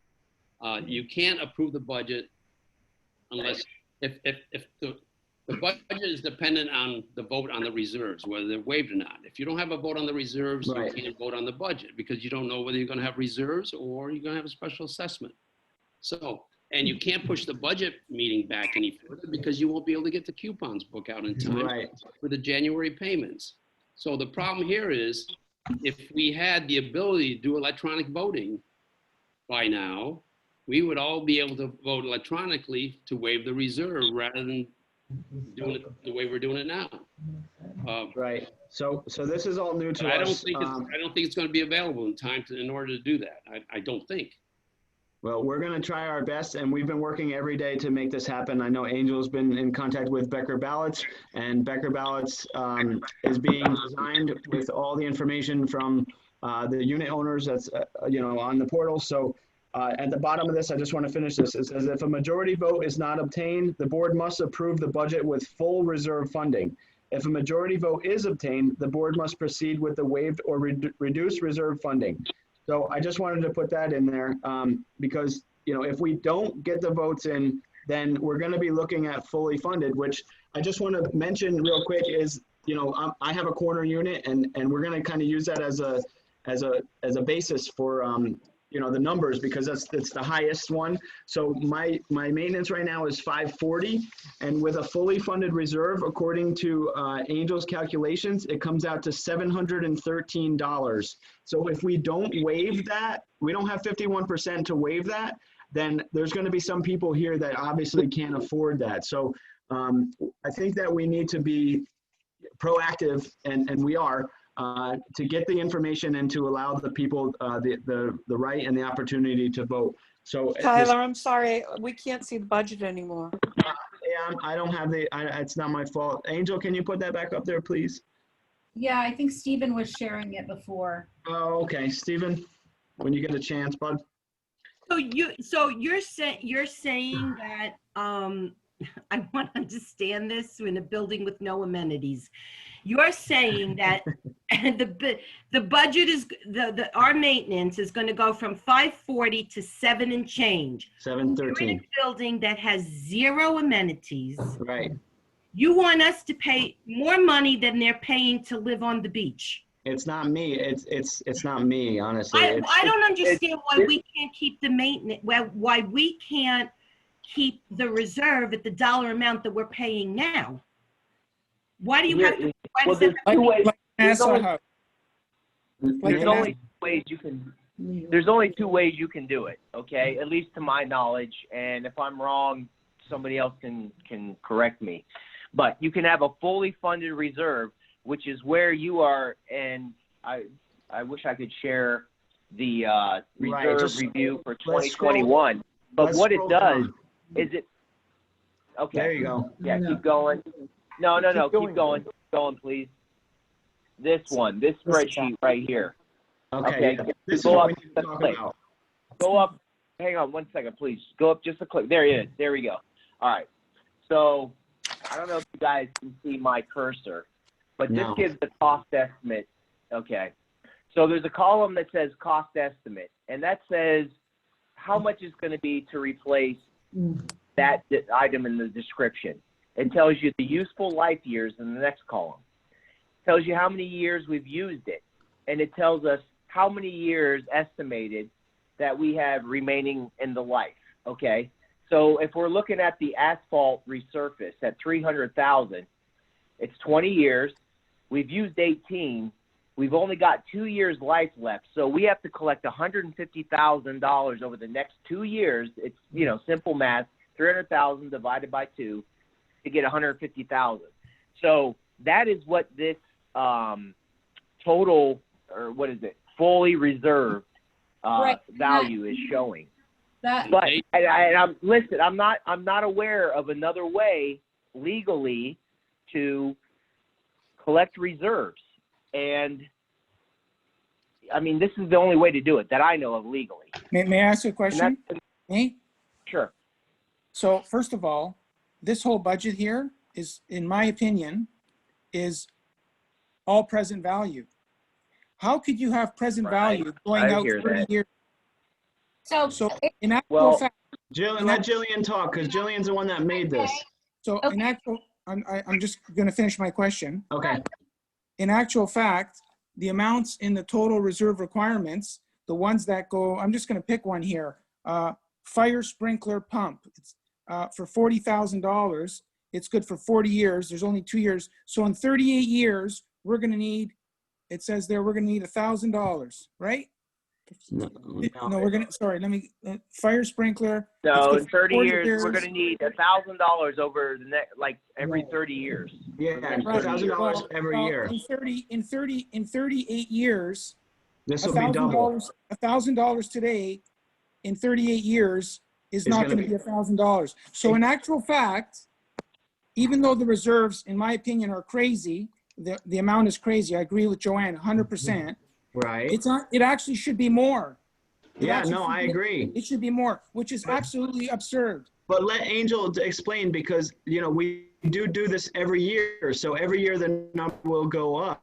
So, we can't put in the price for 30 years from now. We put in the price for every year it goes up 2%. So next year will go up 2%, and then that will raise. So we have to do it incrementally. I believe that's correct. We're paying $125 a month. If I guess, Jean, since you did it, you make me honest.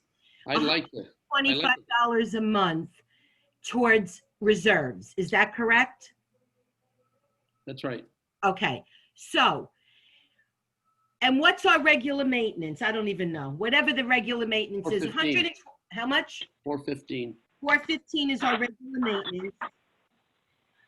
And we're paying $125 towards reserves.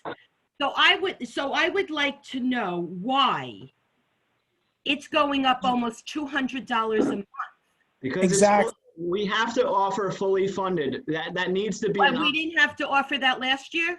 Well, yes, we technically did, but you can waive it and get a partially funded or no reserve, which we do a special assessment. Why aren't we, I'm sorry, I didn't mean to cut you off. No, Why it's okay. aren't we doing partially funded then? Why are you All right, let me explain, because let me explain. Are we allowed to?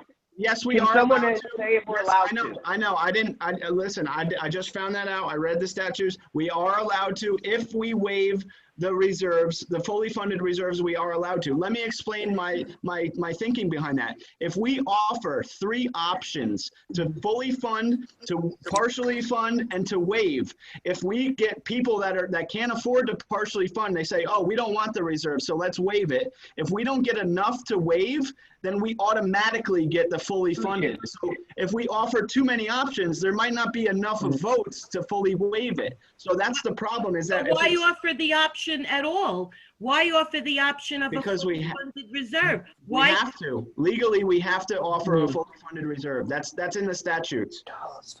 Because you don't have to offer a waived reserve if nobody wants one. But if somebody motions that they want a waived reserve or a partial reserve, then you have to entertain that.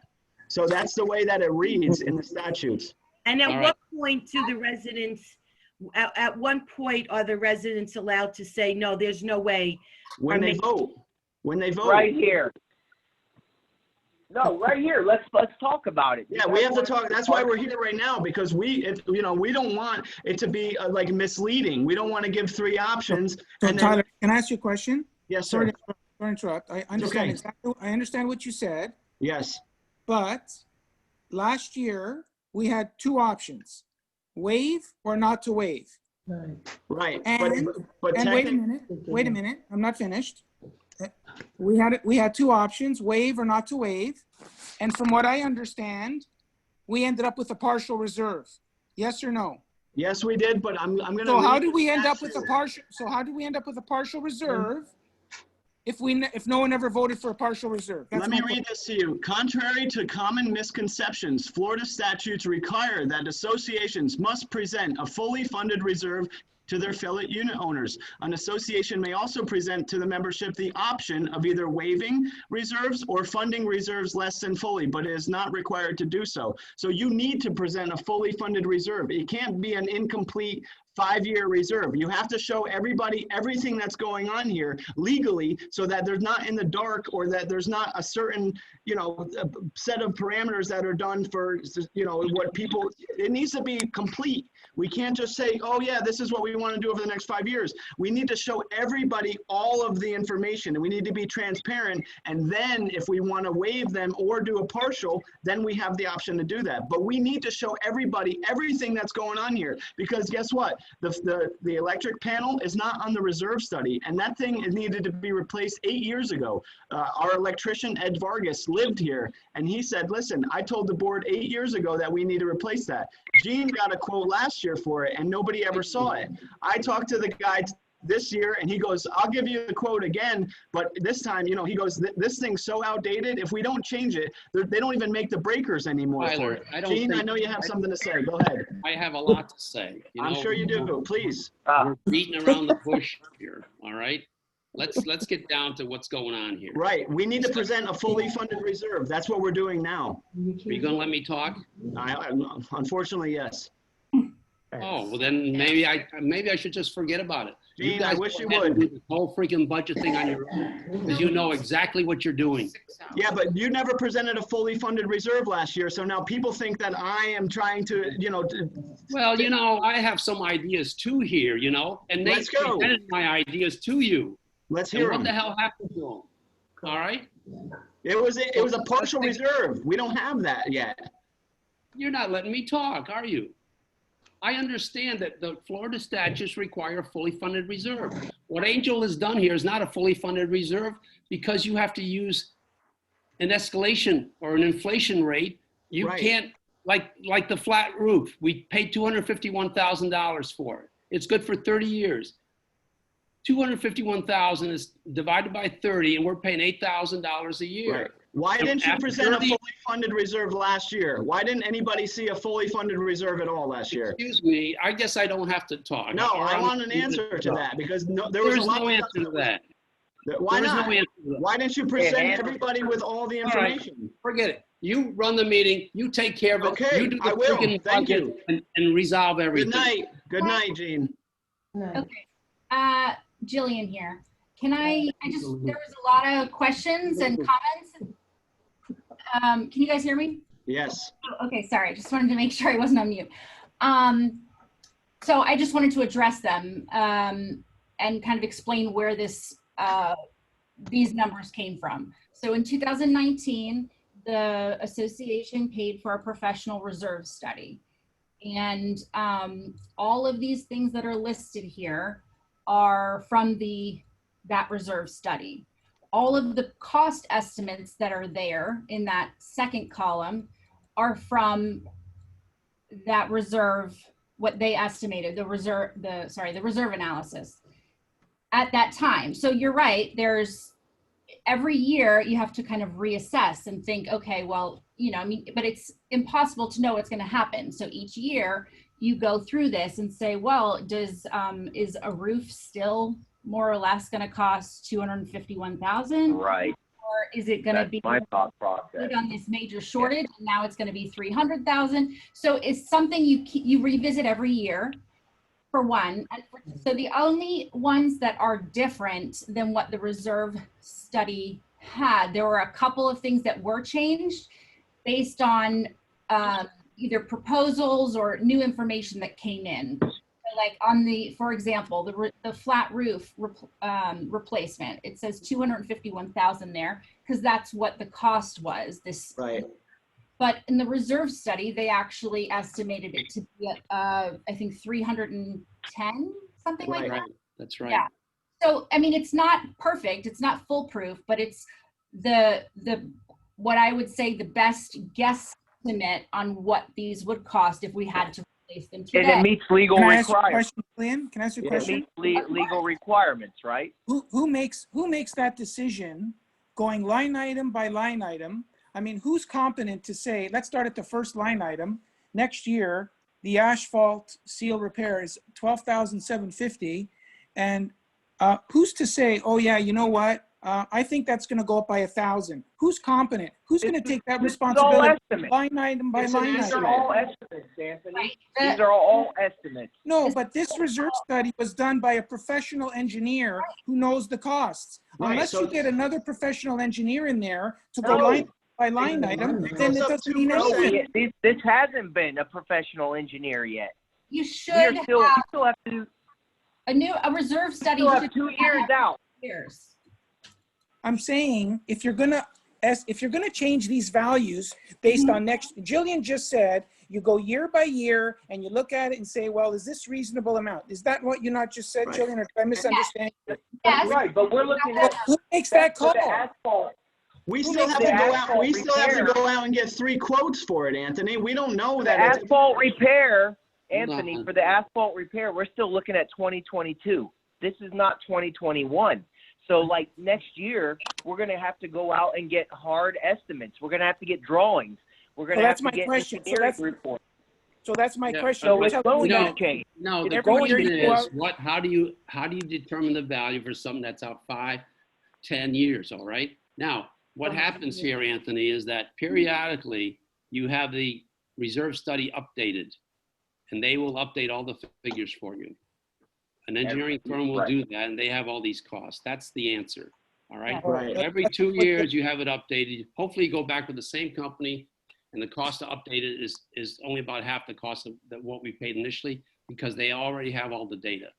So Right. every couple of years, you need to update this study. And on average, doesn't it go up about 2% a year? Like on average inflation? They use 3% inflation rate. Okay. So that's what, you know, it's a guess. We don't know. And then we still get 3 quotes and we have to go, you know, about what the contractors say. The way to approach this, and this was from my experience over this year, was once we have the exact figures, you revise the current year's reserve estimates with the actual estimates, and then when you start to get the new proposals, you start to update the next year's estimates. Is that right, Gene? Like, as Well, you start obviously, to you have an build- estimate for each. You have an estimate for each one of these things, and we do have a 5-year plan of what's planned for the next 5 years. And when the year comes to do the project, you go out for quotes. You sure it up. You sure it up. Well, then you hopefully you'll come under the estimate. If you go over, you Well, go right, over, but exactly. But you hopefully sure it get up the either way. estimate. If it goes up or You'll down. never know until you actually get the quotes. Exactly.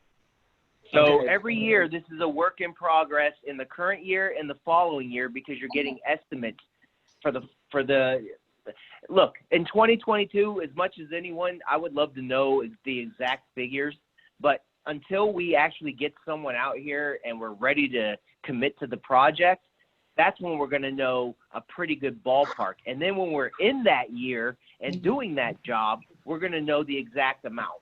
Right. So How I figure how this whole thing goes.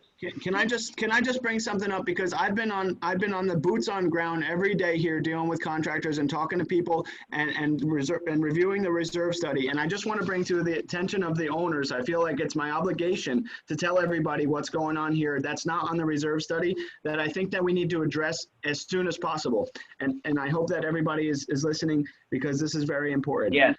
The electrical panel is outdated and it's a fire hazard. And if it blows up in the pump room, we're going to lose all the other equipment that we just installed and upgraded. So that is #1 priority, in my opinion, for next year. At the same time that we do that, the closed loop AC pump needs to be replaced, because that needs to have a direct line to the new panel. Those 2 items need to be done at the same time. Consequently, and unfortunately, it's function over fashion. We need to clean our drain pipes. I know you guys have seen the newsletter. Our pipes are corroded and cracked, and we've already done pressure cleaning from the 90-degree bottom and from the bottom out to the street.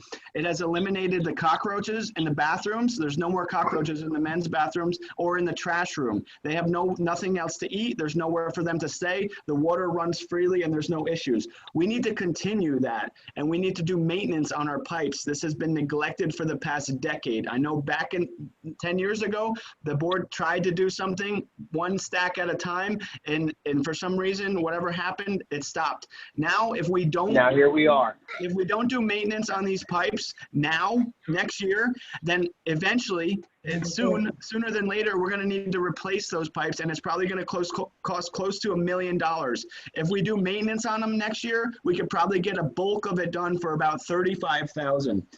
The other things that we need to address, according to the fire marshal, is bring the pump room doors up to code. Our pump room does not lock. It barely closes. So all that equipment that we just spent money upgrading is vulnerable to somebody going in there and vandalizing it, or somebody that's not supposed to be in there, stealing something or taking advantage of the fact that we have no lock on that door. Also, the electrical room right next, let me just finish, Gene, because I'm almost done. The electrical room right next to the pump room has a door on it that is not up to code as well.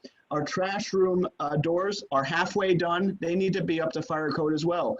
The fire marshal also went in the stairwells and spray painted parts that need to be concrete restoration. Those need to be addressed as well. That is a fire code that we are violating. And that's all I have. So I just want to let everybody know that, because none of that stuff is on the reserve budget. And I've been going around and taking notes and taking pictures, trying to keep people in the loop. And I just feel like I needed to tell everybody that. And I feel responsible if I didn't say that. So, Tyler, isn't that one of the line items here, the main? No, It is in the reserve budget. We have a 5-year plan. Isn't that a line item?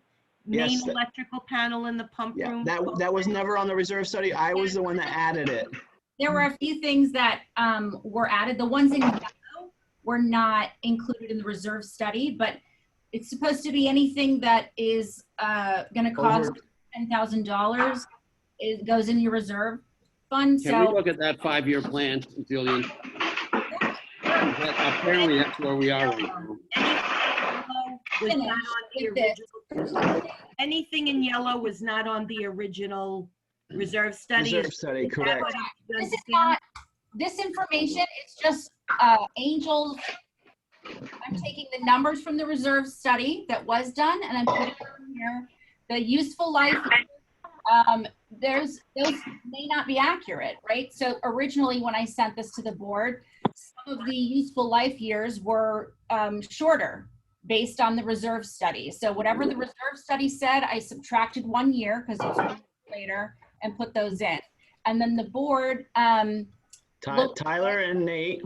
Okay, Tyler and Nate looked through this and thought, okay, there's some of these things. I mean, it says it's 1 year or more useful life. Well, that's right. Go 3 years, or know, that's one of the ways to get your reserves.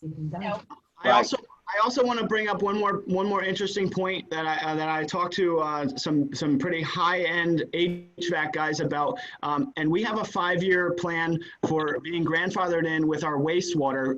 So we have a well that comes in, puts the water into our closed loop system, and then it goes out into the intercoastal, and we pay for somebody to monitor that. So we have a 5-year contract that we got grandfathered in. After that 5 years, the reason that everybody's air conditioning is clogged up and it has all that sediment and that black sludge in there is because we don't have a cooling tower. So if we don't plan to get a cooling tower after the 5-year mark when our thing expires, there's 2 things that could happen.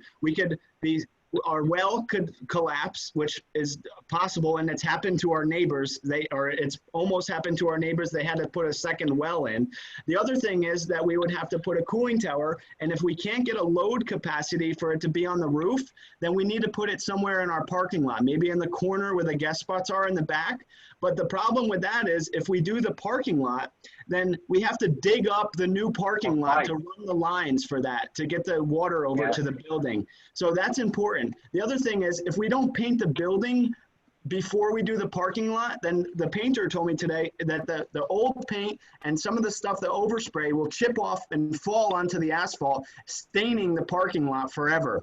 So he says doing the parking lot is the last thing that you do. So I just feel obligated to tell you all that too, because I don't want to hide anything, and I just want to make everybody aware that, we don't. Was this the painter that said that though? I mean, who's that?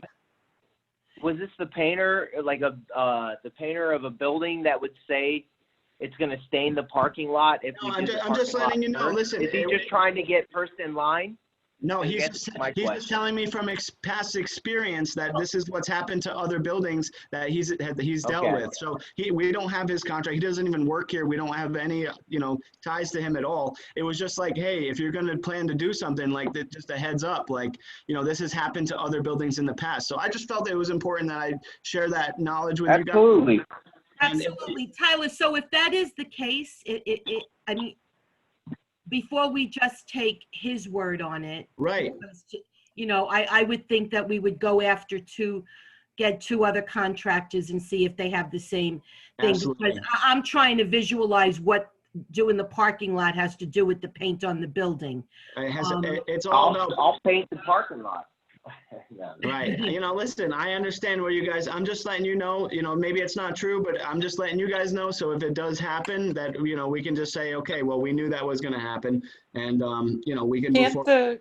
can't the parking lot and the carports be tabled for a few years? That's my opinion. I think Yeah. we need to get the building up to code first, so to take care of the important stuff on the Yes. inside. We don't need to do Exactly. a roof job and then a parking lot back to back. I think with a year in between. Building we first, get the thing up to code.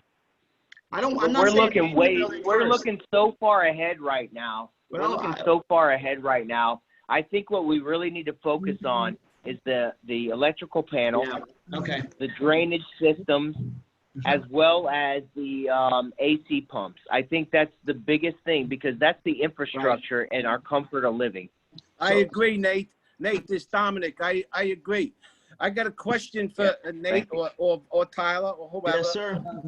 On the electrical panel, guys. So you're changing the electrical panels. It's including the panel and the Yes. breakers, correct? Yes. Okay. Now, Every the panel and the break. There's nothing else. The panels and the breakers. Right. I The think, wire, right? the wires right now are hot to the touch. No, I understand, but the main line coming in is not the issue. It goes to the panel. The panel is deteriorated, is broken down, is corroded, needs to be replaced. We'll update it with a new panel, Right. a new breaker. That's a main. That's a not a breaker. A new main, Right. and new breakers. Correct. Correct. Now, 12,500. That's a crazy amount of money unless this is three-phase. It's Is it's 3-phase, 600 amp. It's Oh, it's just Tyler, okay. Tyler, the Okay. picture you showed me was a 60 amp, and it's a Sylvania panel.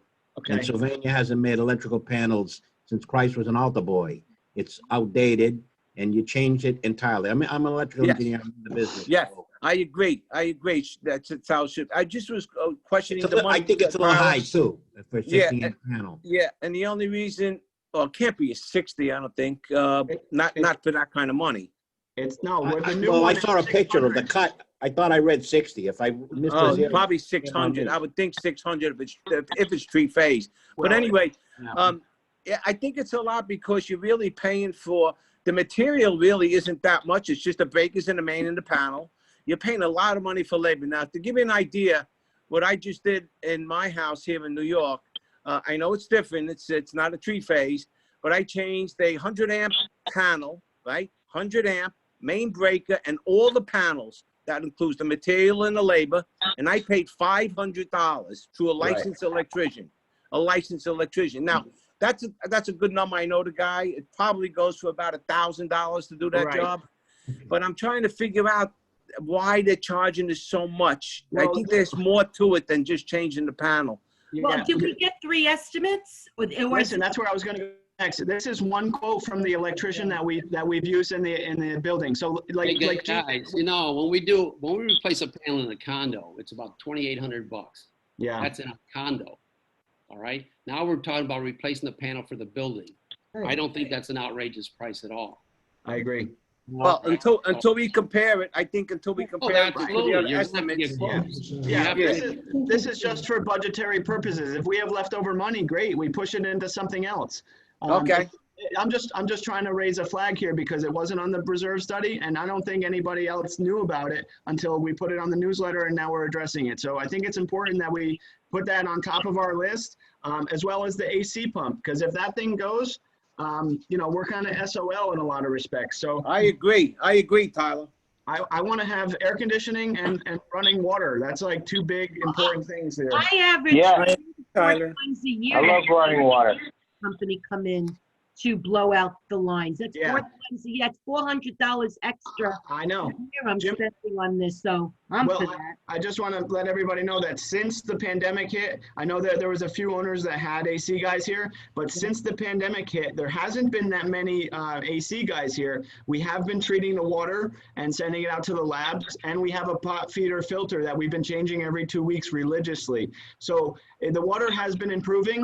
It's never going to get to the point where we're not going to have clogged AC systems until we get a cooling tower, which is $500,000. So that's what I'm not trying to plan for that now, but I'm saying after our contract runs out for the wastewater, that's something that we need to think about. We might want to take a construction loan out to do something like that. But I know that the architect's plans No and the more engineering loans, please. I know, but I'm But just saying- Tyler, do I understand that you suggest to fully fund the reserve for $400,000? This is what I understand? No, my idea is I want to do a special assessment for next year. I don't think we should do the reserves next year. That's why I don't want to offer too many options, like partially funded, and I'd like to just have all or nothing, because I want to start pushing for a special assessment for the 120,000. It'll actually lower our maintenance from 540 on the corner units to 520. So we'll actually be saving money, and we will have money left over to do whatever we need to do. And then whenever we're ready to do the parking lot, we just have to rally for that money, which we have reserved money, and it won't be that much to get to that point. So I think that a special assessment next. Joanne, you're on mute. I can't hear you. I'm a little confused. Okay. If you don't have, if we do what you just said, we don't Right. have the reserve, we have a special assessment. Right. So now we're gonna go a whole year without putting any monies into a reserve. Right. That's correct. We're Yes. giving people a break. We're giving people a break. Well, that you look at it like giving them a But break. then it's going to come I'm back with a looking like vengeance. The following year, we're gonna get hit double, because where's the money gonna come? If we don't put money towards a reserve, Right. if we don't put money towards a reserve, well, where is the money's gonna come from? Guys, May I make a comment, Joanne? May I make a comment? Sure. I agree with Tyler. Yeah. Because the way I look at it is like this. Why are we paying, why would you want to pay for a fully funded reserve that's going out? I don't. No, wait a minute. Nobody wants to do that. Let me just finish. That's going out 30, 40 years. What? We're not going to be here. No, in Anthony, 30, I 40 don't. years. So I'm just giving you my Here's the opinion, question. Joanne. No, I agree with here's you. the question. I'm not looking, I don't agree with the fully funded reserve at all. Well, that's my thing. I don't I want. agree with I the don't want partial. too many options. If we have too many options, Do we have the option of the partially funded reserve? Do we have the option of the partially funded reserve? Yes, Because we do. We do. Legally, Yes, then we do. let's go ahead and present that, because Okay. look, Angel- I'm for that option 100%. I just don't want to be out of compliance. My concern, listen to my concern though, if we have too many options on the vote, then if everybody spreads their votes out to different things and we don't come up with enough votes to waive it, we're automatically gonna get fully funded. You don't have to, your vote is not for one thing or the other. You can vote for both things. You can vote to waive the reserve and vote for the partially funded reserve. It's You get not two either votes? or. It's not either or. You provide a form for voting. I waive the reserve, I prove the partially funded reserve. That's it. Now we have a partially funded All right. reserve, which handles. We can add a line item. All right. We It can handles add a the line funding. item. This is We Susan. can add a I- line item for a partially funded reserve. Absolutely. Guys, can I? Hello, I just want to make a suggestion. If that is the case, please somehow clarify it to all the owners, because not everybody's on this call. Not everybody understands a lot of it. Sometimes it gets confusing. So if you put that out there like that, if you can explain what you just explained, Jean, and Tyler, that you would be taking away, your votes. It just has to be explained to everybody clearly, so they know what they're doing. It would be great if I got a chance to speak, but I get cut off every time I start talking. Go ahead. Okay, guy. Oh, I'm muted. All right. Let's go over the 5-year plan so we know what we're talking about. Nobody wants a fully funded reserve. Whether it's done properly or not, it's going to be over $400,000, and nobody wants that. So we definitely want an item to vote on to waive the fully funded reserve. That's one item, all right? Now let's look at the 5-year plan. Jillian, would you put the 5-year plan up on the screen? Yeah, can I just offer one thought here? You don't have to give the members the option of waiving. If you would rather make That's sure true. you have, That's true. what I'm saying, you could say, here's the options could be, here's fully funded and here's Jean's the partially funded.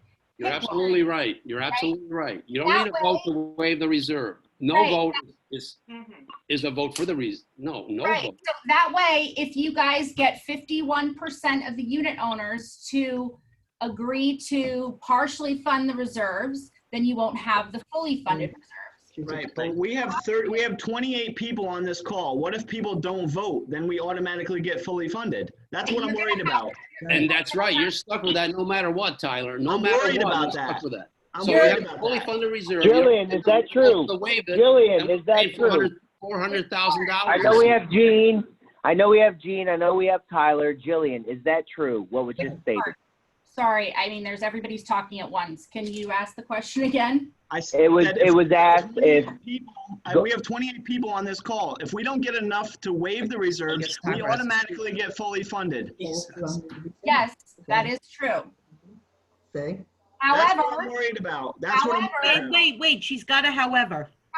I mean, it just depends on how active people are. You can go, it's not an election, right? It's a vote. You can go door to door and ask the people, hey, have you signed? Have you made your vote yet? This, I mean, you can petition to get 51% of the voters to partially fund. I mean, this is around to do it.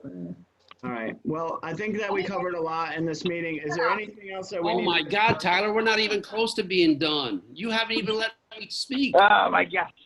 Good grief. We need to go over. Are we done? So now you're going to prepare the budget sheets and pass them out, and we're done. And we're going to meet next month, and we're going to pass the budget when we haven't even discussed what the projects are, or what the 5-year plan is, or a partially funded reserve. We're finally getting to that point, and we can't even discuss it. That's the most important part. Why is that? Because we don't know where we're going. Do you know where we're going? Do you know Well, where we're going? I think, Tyler, to Jean's point is if we're being asked to fund, whether it be fully funded or partially funded, or you mentioned an assessment, I think that we as board members, I mean, I'm curious to know, what are we doing with that monies? Are you on the board? Well, she was. That's a there we go. Biden gag. To do with anything? You just said we as board members. You just said No, we as you are. board Listen, Joanne, you're on the board because we are we're listening. Yeah, to you know what, Tyler? We elected you to the board, so we're all on the board. Okay, great. We are putting money out of our pockets. Thank every you. month. I just want to clarify for the record. The residents have a right to know what the monies are going to be allocated for. You're asking us to come up with $700 a month and change. Me, I am. Not you, but the board. The current board is Angel presented. Whoever it is are asking. No, it's law. Yeah.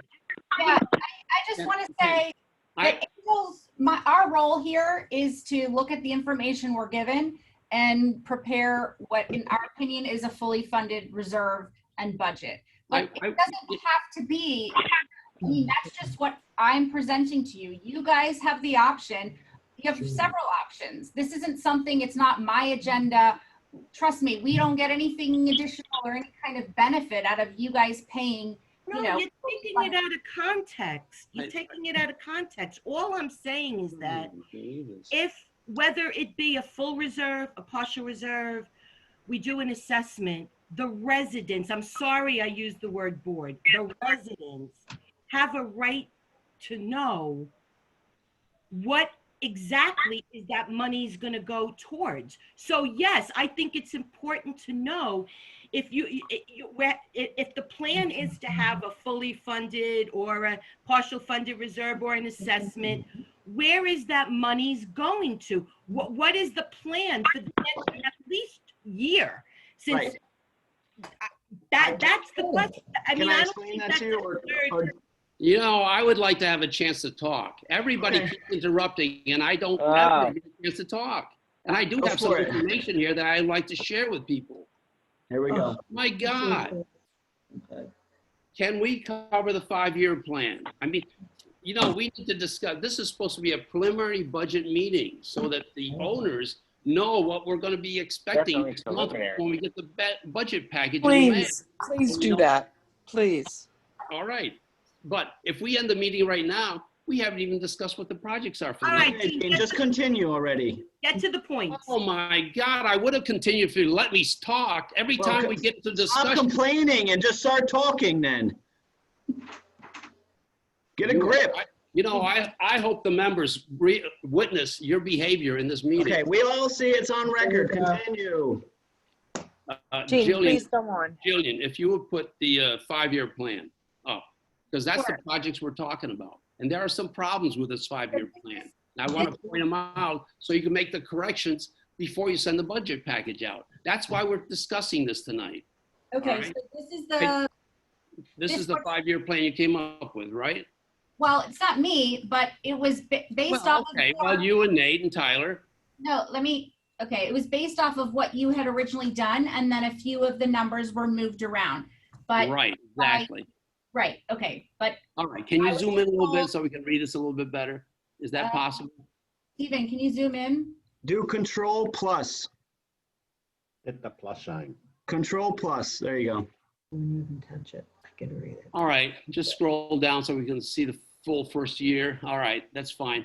You got the starting balance, 173,000.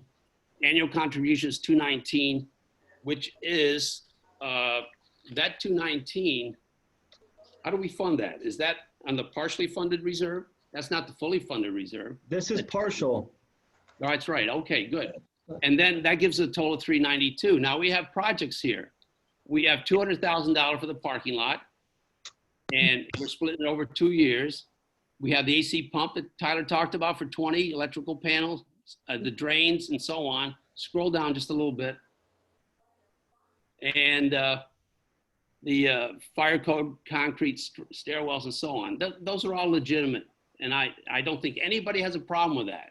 No. All right, we understand the need for that, and I agree. Now you have 2 items on here. There's 7,500 and 6,000. They do not belong in a reserve calculation. They're under $10,000. They should be taken out of here. All right, it's 10,000 and over. These should come out of the general repairs and from the operating budget. They're under $10,000. All right. Now I want to go on. You have a leftover here of 96,000. Let me get my sheet here. And that 96 should go, if you scroll up a little bit to the top of the second column. All right, that 96, you have 87 there. Your formulas are screwed up. That should be 96, all right? That's the starting balance.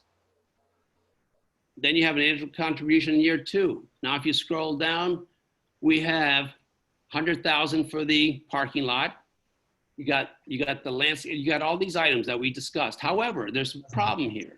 See this $34,000 for the carport. That needs to be done in 2021. You need to do the carport before you're gonna start doing the parking lot, because you're gonna be digging a hole. You're gonna be digging up the parking lot in order to do the foundations for the carport. That's gotta go in year 1. It can't go in year 2. How That's do we gotta do be that without complete. plans though? Don't we have to have plans first for that? Well, absolutely. So in January, you go hire an engineering firm, or an architect to do the plans for the whole parking lot project, all right? Including Right. the carport, including the gates and everything else, the landscaping, whatever's included, all right? So first thing you do, you don't start digging up. First thing you do is you get an engineer involved and you hire a firm to do the plans. Once you do the plans, he's got all the drawings and calculations for the carport. That's the first thing you do. You dig up the parking lot in the vicinity of that column, you take out the foundation, you make sure you got firm soil, you put a new foundation in the column, and you pour the concrete slab for the roof, all right? Right. Then you can start doing the parking lot, all right? And you have to do the parking lot in pieces, obviously. Now, and then you complete it in 2022. Now, this 34,000 has to go back in year 1. And if you put that back in year 1, just take 34,000 out of the 200 and move it over into year 2, all right? That's the only way this is gonna work. So if you're gonna work this out, first of all, you gotta make sure the formulas match, move the 34,000 over, remove the 7,500 and 600 or 6,000 that don't belong on this. And if you find that the balance at the end of year 2, if you go up to year 3, again, the formula is incorrect. You need to correct the formulas. All right, now if you go down to year 3, you've got here for the pool deck, 6,500. That's a typo. That's $65,000, not 6,500. All right, that'll change these numbers. Make sure it agrees with the reserve balance at the end of the year with the year 4. All right, so get all those things correct. Now this is for a partially funded reserve. All right, so then you can redo your tables for a partially funded reserve and how much we need to contribute. And I think it's going to be about $150 for the reserve as opposed to $276 or $300 for a unit stacked for 4812. All right, now, once you do that, this would be your partially funded reserve that we would be voting on. So now you have a fully funded reserve, which is unrealistic. You have the members vote for a partially funded reserve, and we go with that because the reserve has a plan to fund your projects for the next 5 years. All right. So the other option is if they waive the reserve and they don't vote for the partially funded reserve, you've got, wait a minute, if you vote to waive and you don't vote for the partially funded, now you have a special assessment because you got no money to work with. Now the special assessment that you've got here for $120,000, I don't understand what that's going to accomplish for you because it doesn't seem to be enough to cover the projects in year 1. Right. Well, we don't have, I thought the reserves was coming up with the money for this. We're not paying for it in 2021. Reserve is coming up with $173,000 carryover from this year. That's all we have available for next year. Right. So in addition to that, you have a $220,000 special assessment. That gives you $290,000. All right. I propose you increase that because you're only coming up with $82 a month for the 4, 8, and 12 stack or special assessment. Yeah. I say you increase that because you're not going to start. Wait a minute. Jeez. Increase it to what though? What increase it to? Let me speak, please. Why do you keep interrupting? Oh my God, this is terrible. All right, because you don't want to start, you don't want to do the carport and start the parking lot and then run out of money. And then you have to rely on what's going to happen the next year. You should be funding part of the 2022 projects that are associated with the parking lot. So I've increased that to come out with a plan that I had given you that you approved. I increased that to come out to $152 a month for special assessment if the reserve was waived and we didn't go for a partially funded reserve. So with my plan is go with a partially funded reserve for $150 a month. Right now we're paying $125. It's only $25 increase. Or you go with a special assessment for $152 a month. And I think that solves all the problems. I think that's what we should go with. Get it onto the maintenance.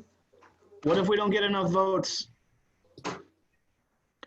Well, there's always, if you don't get enough votes for the partially funded reserve, you're stuck with paying $400,000 for next year, which nobody wants. So how do we explain ourselves if that happens? It doesn't matter. You got to do that no matter what. You have to do that no matter what. You have to get out there and make sure people vote for the partially funded reserve. All right. Now, if you don't go with the And I think the best, you've got to get out there and make sure that everybody votes to waive the fully funded reserve. Either way, you've got to get the votes out there. I think the best way to do it is to explain what we're going to do with the money. Last year we started, it was the first year we did a partial reserve. I think we're going to go on a great way.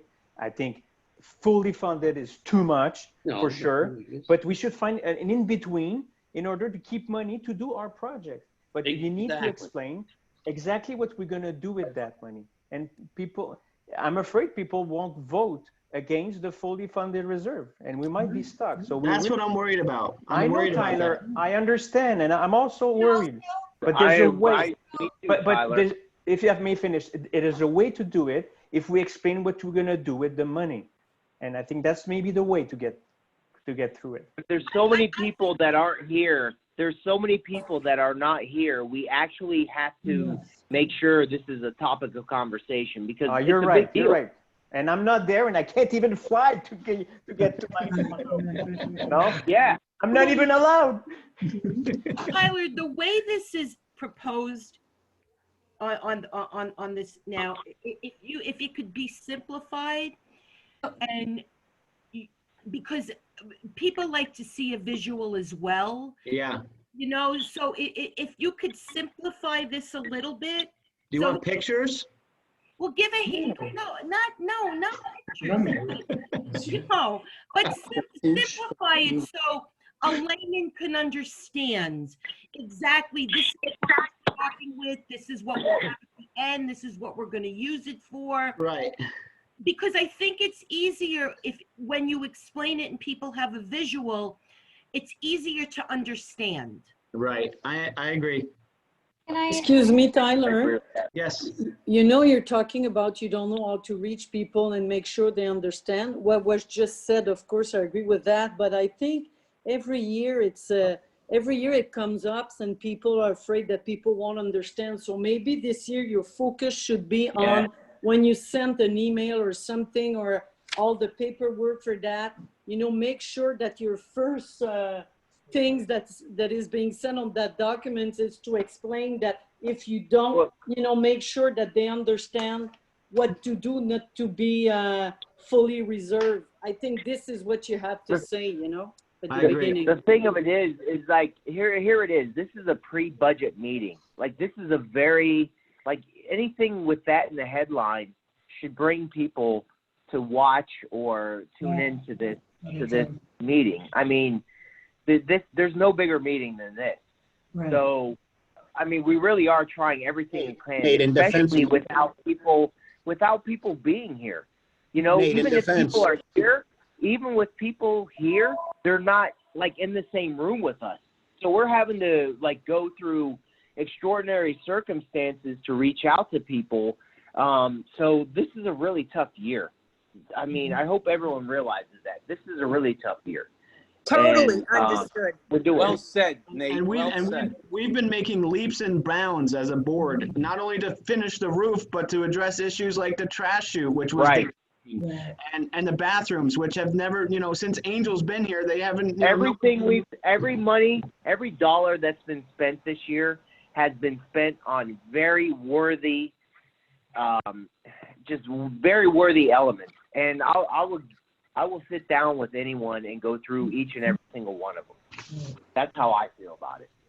Agreed, Nate. You're 100% correct. It's a shame that everything was left to be so neglected for so long. So if, I don't mean to Well, be it's not that. redundant. It's not that. Could I maybe ask a quick question about the parking lot? Sure. So the parking lot, from what I understand, is going to be put on kind of the back burner for a little while. Yes. And the, you know, the overhead in the parking lot for the people that had the carports. Yes. As a person that parks without a carport, Right. I would like to voice my opposition. Sure. To doing any restoration without giving all of the residents the ability to park their cars underneath a carport. I agree. I agree that not everybody should have to pay to get that fixed because not everybody gets to. But Agree. If you don't have a carport, you should not have to pay for the carport restoration maintenance. That's a good point. That's a good point. I don't mean to be selfish, but it is it's a tough thing to have your car out there all the time. Oh, I'm sure. No, I absolutely understand. Yeah, but what do you do with the pool and the gym if you don't use them? You're still paying Right. them and you come to Yeah. fees. So, you know. I don't agree So with Yeah, that. but that's good for everybody. That's The right. carports aren't good for us. I understand that, you know, I don't have a carport, and I think it would be unfortunate if I have to pay for that. But Tyler, make sure with the attorney, I think it's stated that it's in the common areas. And so it has to be funded by everyone. Right. I Everybody think you're knows. right. Right. So, yeah, so to come off and say, because, you know, that's the way it is, you know, kind of suck it up. Yeah. That's not fair.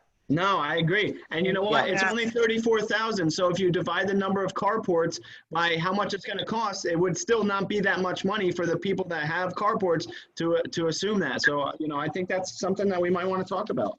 Tyler, can Yes, you check? or build carports for the rest of the people that don't have them. But check the bylaws, check the I think there's something. Right. You can't. Tyler, could you do that? I after your like attorney? that. Yeah. I like the suggestion about building for everyone, because it would be nice for everyone to have a carport. That would be something that we can look at down the road. I mean, but you know, we need to prioritize. Is that more important than a parking lot? Because you know, I think that we need to get a cooling tower rather than, you know, but I have a covered parking. Yeah, so it's I hard don't for think me to that the say that. I don't think that the parking lot or the carports are a Well, there's priority. flooding. Agreed, agreed. There's flooding in the parking lot though. So we have to be mindful of that, because like people slip and fall in It's a standing liability. water, and it's not, yeah. I mean, I've had to run out there selfishly. I've had to run out and pull my mom's car out of the guest parking space because it was under 6 inches of water. So Yeah. it is, and I would never let her do it because she could slip and fall, and then we're really in for something. Yeah. I mean, No. there's, go ahead. It was said that the parking lot is put on the back burner, and yet it shows in the schedule as being started next year and completed Exactly. year after. So what are we talking about here? Are we doing it or aren't we doing it? Well, on the one sheet, it says 2 years, we have 2 years left. So, I mean, if we can That's keep only a saving funny- up for it. Yes, but that's not the schedule. This is a new Schedule item. shows next year. Gene, Right. this is a new item that was introduced. The tower is a new item that was introduced. So like let's digest What it. tower?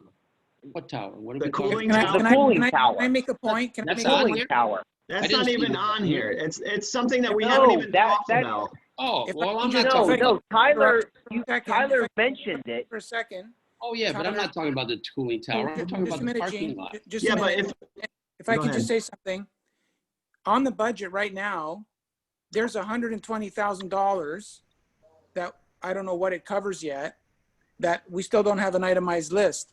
Right. So Let me so- give that to you. So, no, it's okay, just a minute. So if we follow that 5-year plan that Gene just put up, that has the parking lot in it next year, does the other 120,000, which Tyler, you said has to be done, which I don't know the list yet, Yeah. is that gonna get done?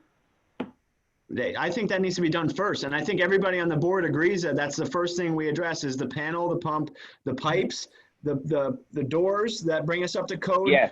Concrete restoration and the stairwells, that's, you know, As I We pointed out, absolutely Tyler, agree. all The that key stuff- word is all code. that The stuff key was word is done, code. including starting the parking lot. That's how we worked out the plan. right. Do all those emergency items, plus starting the parking lot, plus the carport next year. Right. All Well, right? And then I you think complete it in the following year. I think if we were to get a new board next year, and hopefully we bring the ones that we have along with us, and we have committees that are allocated to certain projects like the carport, like the parking lot, like, you know, maybe a cooling tower down the road. And we have an architecture board that starts to bring up ideas about, you know, what the lighting and the walkways and the way the traffic flows and the circle and the parking arms. I mean, we can have committees like a lot of other buildings. We can break this up into certain areas and then make a lot more progress and be more involved as a community, even if it's virtual. I think that's very important for us next year to move forward. Agreed. Now, Hey, Tyler, I when have we a get question, done here, Tyler. when we get done here, you know, I want to make sure that when we end this call, Jillian knows what we're going to do. Right. Because I still don't think we covered everything. We're going to I don't know develop. if Jillian's still here. Can I interject? Hey, Jillian. Hi, I'm still here. Hi. All right. Um, okay. Yeah, I'm just messing. What I want to say is that you fun. have the fully funded reserve, whichever way you want to conduct it, that's fine, all right? And then we have a fully funded reserve contribution per month, all right? We develop a partially funded reserve based on the 5-year plan that we discussed, all right? That would be the partially funded reserve. You also develop an assessment budget, a monthly assessment payment that is what I had come up with, which was only $152, very similar to the reserve. Is that Now- every month?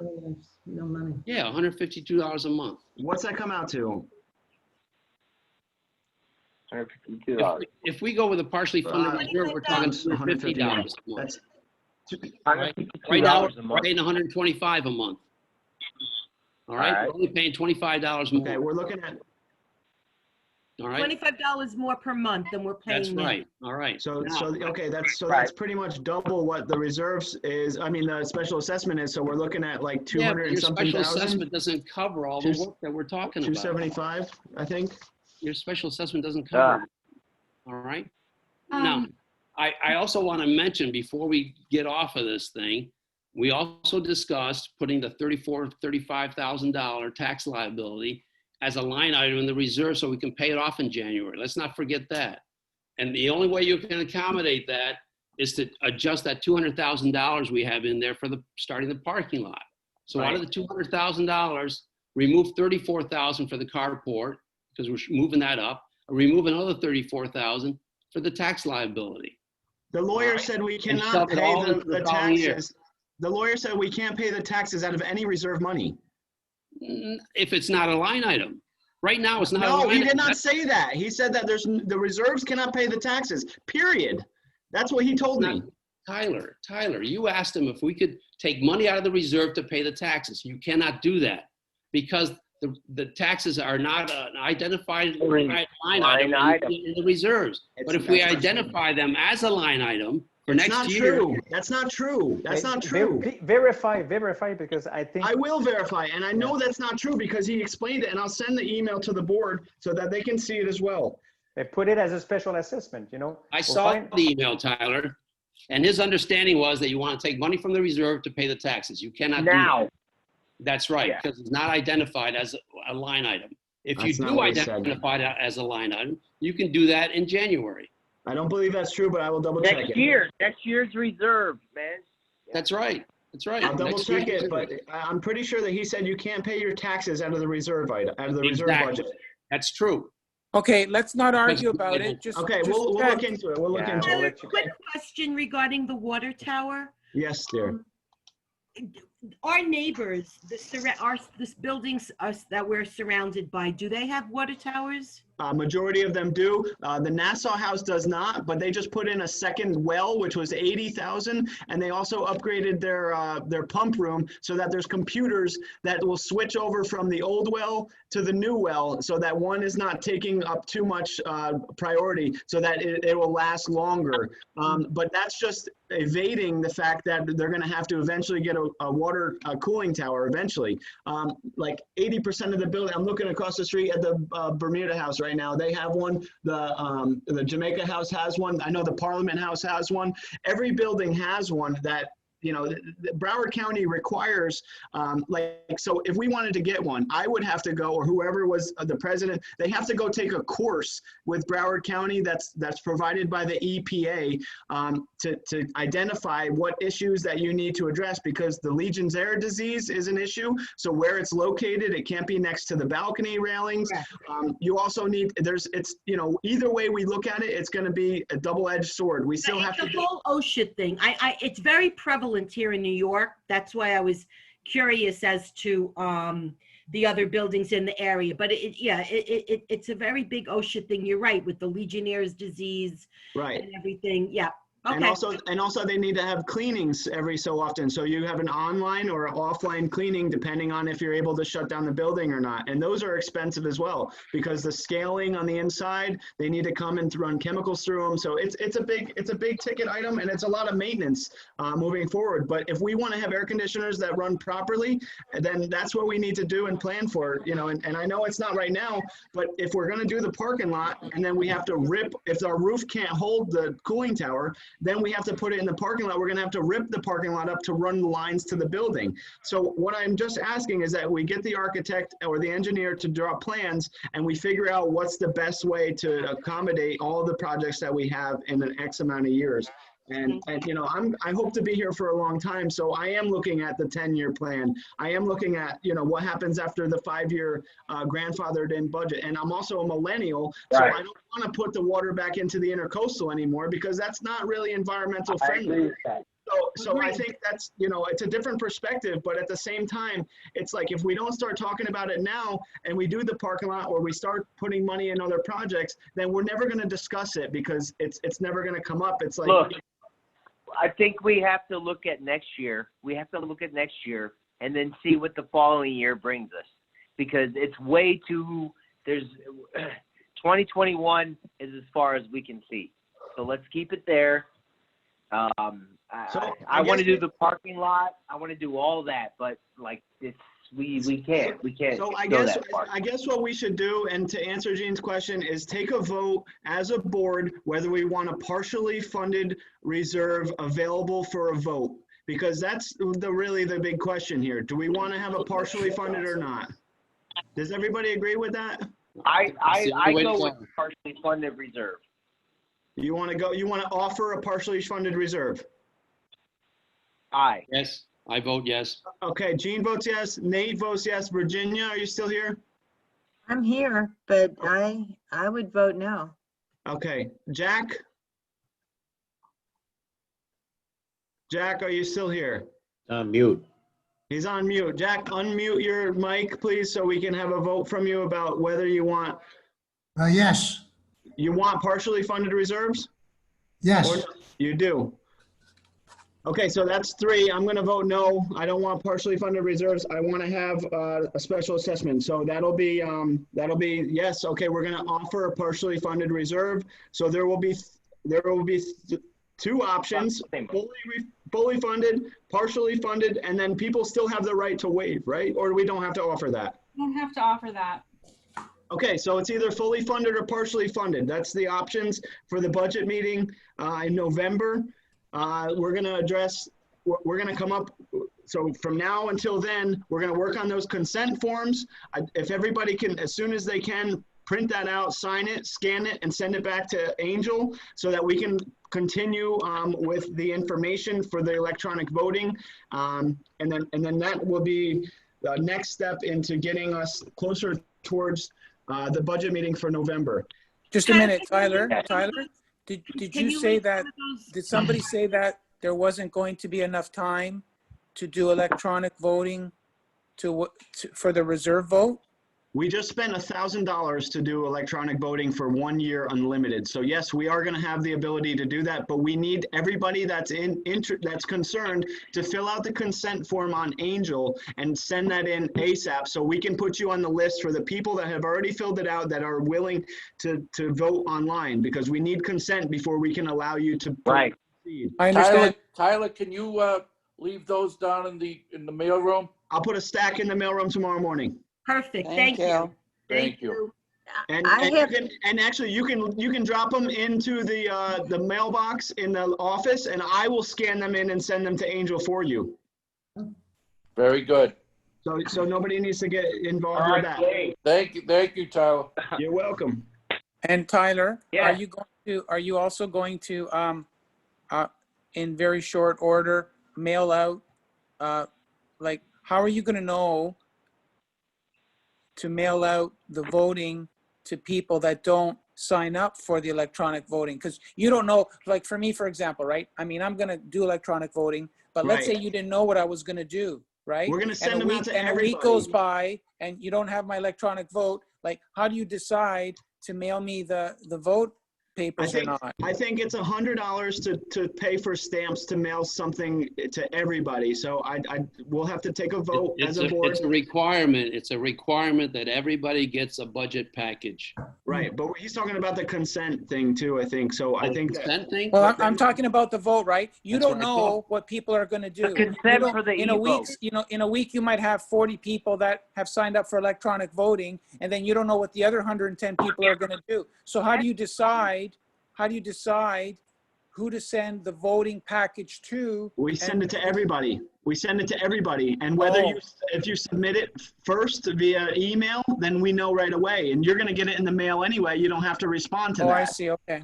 So we just, we cover all our bases, and then the ones that already send it in, we got those people. And as long as we have a majority, then we're good, but it's not fair to the people that are stuck sending it in the mail. But the whole country is dealing with that situation. It's not Right. just our building. So we're trying to accommodate. Hopefully you could extend, like we talked about before, because Right. these are extenuating circumstances. Right. You can extend the time period and petition the people if you don't receive their vote in time. So at the next meeting, at the budget meeting, I'm gonna call to motion a recess. So then we're gonna wait until the end of the year, or as long as we can. Those votes are good for 90 days, I think. So we're gonna, we're not gonna obviously bring it into January, but we're gonna bring it to the end of the year at least to give everybody the opportunity to vote on this, because we Can't do don't that. want.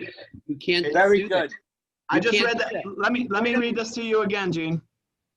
Because I just saw that online, and it says that if by the time of the budget meeting arrives, the association has received insufficient votes, the board may delay approving the budget to attempt to collect more votes. Exactly. Of course, right. Exactly. Delay approving the budget. That's the key word. You cannot approve the budget. The votes have to come in at the time of the budget approval. If you're going to delay receiving the votes, you got to delay the budget. Right. You can't delay the budget because you can't get the coupon books out. That's the problem. I believe it's 3 weeks. Well, whatever it is, but you can only delay it as much as the Right. time you need to prepare the coupon books. Correct. So you can't delay to the end of the year. It says further, the limited proxies are only valid 90 days from the date of your first scheduled budget meeting. So we have 90 days from November 17th to come up. But you don't necessarily know the outcomes still. Let's say after 90, you don't get enough votes, right? Then Right. Approve the budget until you have the votes in. That's the key. Right. So we'll do the budget meeting, we'll do a recess, and we'll wait for the votes until we can't anymore. And then we approve the budget, and whether we get the reserves or not, partially or fully or whatever, yeah, it's either partial or fully. Then we go from there. Tyler, will you be setting up the Echo sign What's that mean? so we can electronically sign? I'm gonna look into that to see how much that costs, and I'll run it by the board to see what they think about it. But that might be an option. And Tyler, on the reserve, is there a way to make sure that, we don't, by offering fully funded or partially funded, that we might get tricked on having fully funded? Is there a way to vote, let's say, I don't want the fully, so I waive the fully, and then I can also answer another question. I want it partially funded, Right, that's a good idea too. Is there a way to vote twice? That's what Gene was saying. Yeah, maybe. So I will let you, Tyler, Gene, and all with Angel Property, find a way to get there. Well, Okay, according to I can Jillian, if we answer get a that. majority vote to vote for the partially funded, then that's what we go with. That's okay, Right. but is there a way to vote for two different things and not one against the other? I would just mention Right, that. absolutely, yeah. But I don't, not to my knowledge. I could be wrong. We've never had it done before. So, but I would think the majority you have to get a majority vote for anything other than waiving the reserve. I mean, fully funded. Yeah. So Tyler's question, Tyler's statement before, where you have too many things on the vote, would possibly not give you the 50 plus 1 percentage that you need to be able to pass the that's a concern. the waiver. So What I'm you saying is you you're not- want to keep it to a just a partially funded reserve or fully funded. Keep it that way. That way you have the ability to get the votes that you need, so that you do not have votes. You'll have two different votes to waive the reserves, but none of them are enough to be able to get what you need to. And in addition to that, can the question be very clear? Not like last year. we will was make like it a double so- negative last year. Yes, I choose to waive. Yeah, but No. I think that's the Florida statute. How about which do you verbiage choose? that's Which required. one do you choose? A fully funded reserve or a Favor. partially funded reserve? Like, Favor. I'm not a lawyer. I don't know if that's adequate, but last year it was very confusing. I know, but I think the statute, the Florida statute provide a tricky way in order for it Yeah, so- Well, it's all in the, I think it's all in the approach. I think that if you approach it like we had a meeting this evening and the majority of the people that contributed to this meeting thought that a partially funded reserve would be the way to go. Okay, so Yeah. the situation Just a here, box. we do understand what you guys are asking for. Like Robert was saying, Florida statute, there is some requirements that we have to write on there so it goes through. But if we say we offer a partially funded reserve or a fully funded reserve, it will be a little bit more clear for you guys. And we'll make sure we can get the clearest information for you guys. But what was also being said by Jill before, it is important that people go out and whip the votes. Go and talk to your neighbors, talk to other fellow owners. Those of you who have phone numbers for others, call them and tell them this is what you're looking for. There's nothing wrong with Tyler saying, hey, this is where we want to vote, and showing it on there and sharing it with somebody else. You guys have the opportunity to share that and get as many votes as you need. So you need to be able to do the best you can. If you want to partially fund these reserves, you need to make sure that your neighbor, at least your neighbor next to you on both sides, is voting the same way you are. Right. Can I say one thing? I'm sorry, I just want to add one thing. This is Susan. And basically, is there a way to say on that form where you're voting, this is the amount you will pay every month for a fully, to vote for the full reserve. This is the amount you will pay, the increase you will pay for a partial. So clearly people understand the difference in the amount that they're going to pay each month or in total, what have you. Right. For that. Yeah. Is there a way to add that on the form legally? I don't know. Sure. Yeah. And Tyler, and just to add to that, if you can explain what fully funded, not everybody knows what fully funded or partially funded, and the word that we kick around and understand it as waive. Right. Not everybody understands this. I think agree. it should be explained. Because We never had a fully funded, before in the past, we've always had special assessments when Gino was president, and then last year we had a partial. So people don't even know what a fully funded reserve is. Exactly. That's what I'm concerned about, is that people don't really know all the things that are going on here. That's why I'm freaking out over here. Like, okay, well, if we do partial, make sure that these items get on here, because I don't want to live here if we don't take care of this stuff. Right. And what Mary Ellen said about the approach and how to really explain it to people is key, because you guys are definitely on the right track. And again, all I say is the way you explain it to somebody is say, these are the dollars and this is what's coming out of your pocket this way, and this is what's coming out of your pocket that way. Right. And if you don't vote, you get the most money out. You know, you're going to pay the most money. So One more thing. Can I just be clear here? Because I think people are not going to see on this ballot to waive the reserves. So they're going to assume, like I'm assuming, if the partial reserve is voted in, or the fully funded one is, hopefully it isn't, but then either one is voted in, then that year there will be no special assessments, correct? that's the idea. No, well, that's the implication, because if True. your vote, if the option for waiving the reserves is not on the ballot, We had it listed. which it isn't, then that implies that there will be no special assessments. Right. That's That's why we're voting this in, right? We don't want, we can't, this came up, so now we have to have a special assessment in September to cover that. Like, that can't happen. We live in a sandcastle on the beach, and we really don't know what's going to come. Bahamas got 30 hours of a 200-mile-an-hour hurricane sat on them for 90 miles away from us to the east.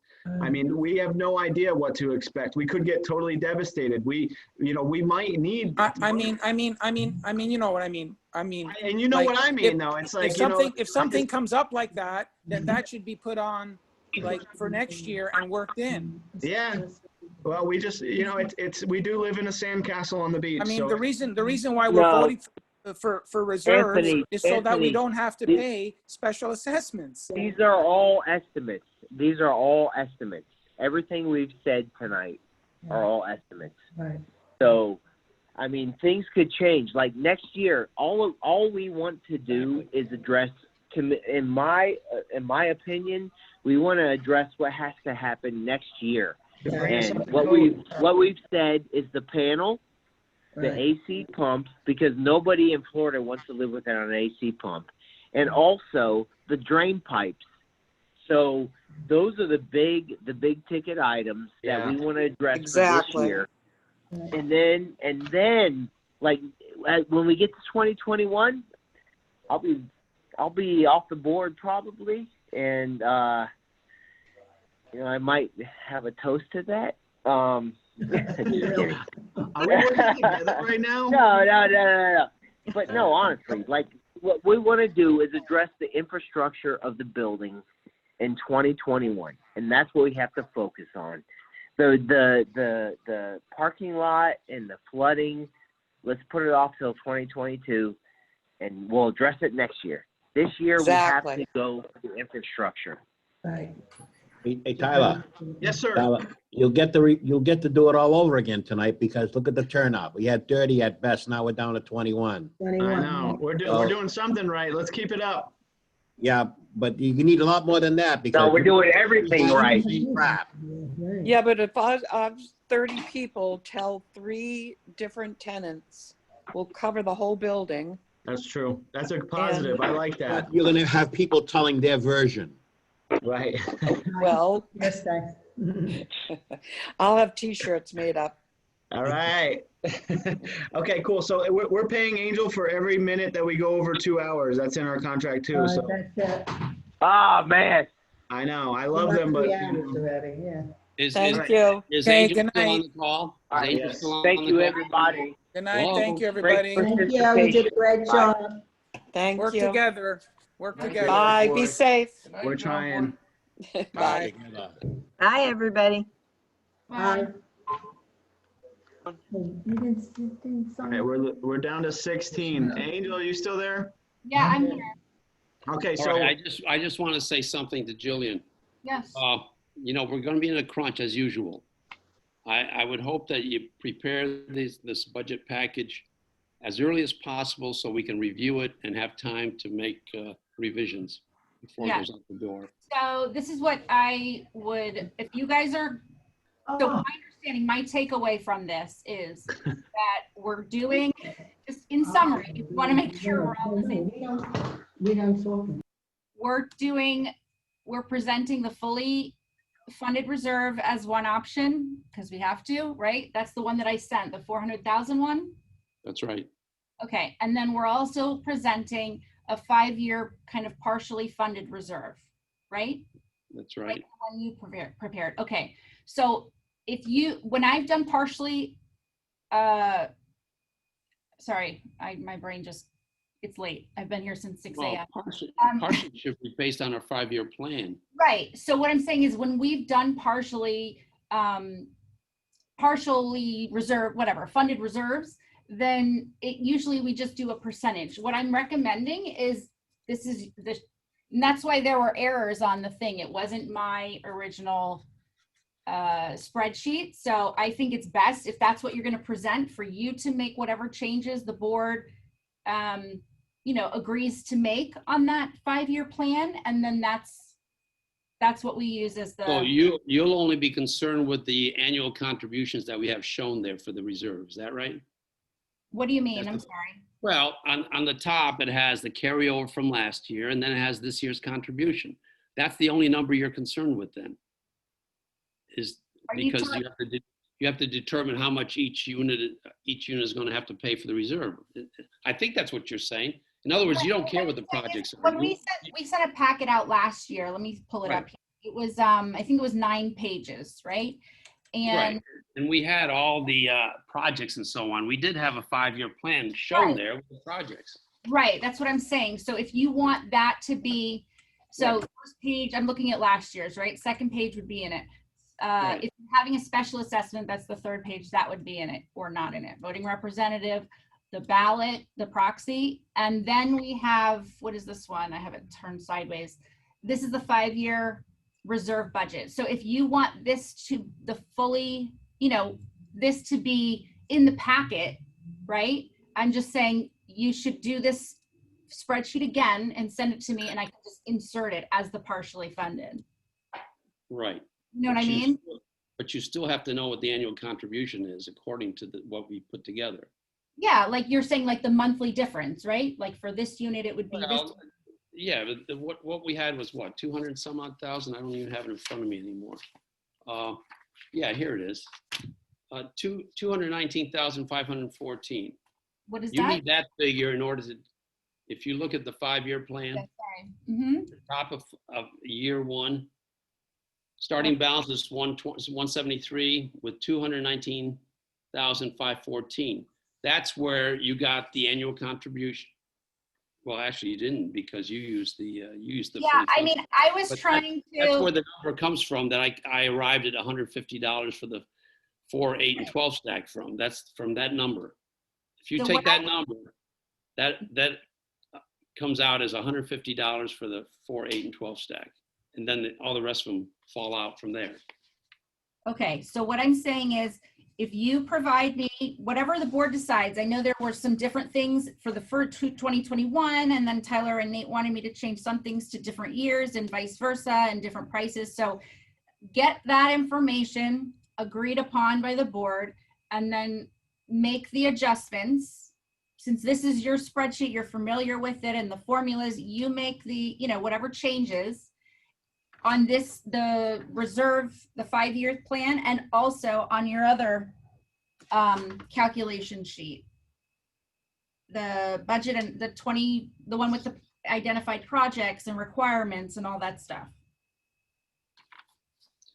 You still have though, you're still gonna do the fully funded reserve spreadsheet, right? Yeah, just as I mean, Okay. what I was gonna use just exactly what was presented tonight, right? Okay, yeah, except that that you was want to do this other spreadsheet for the 5-year plan. for the Right, if reserve. that's the way you guys are going, because Well, we got 3 votes for it, so I mean, we have to now.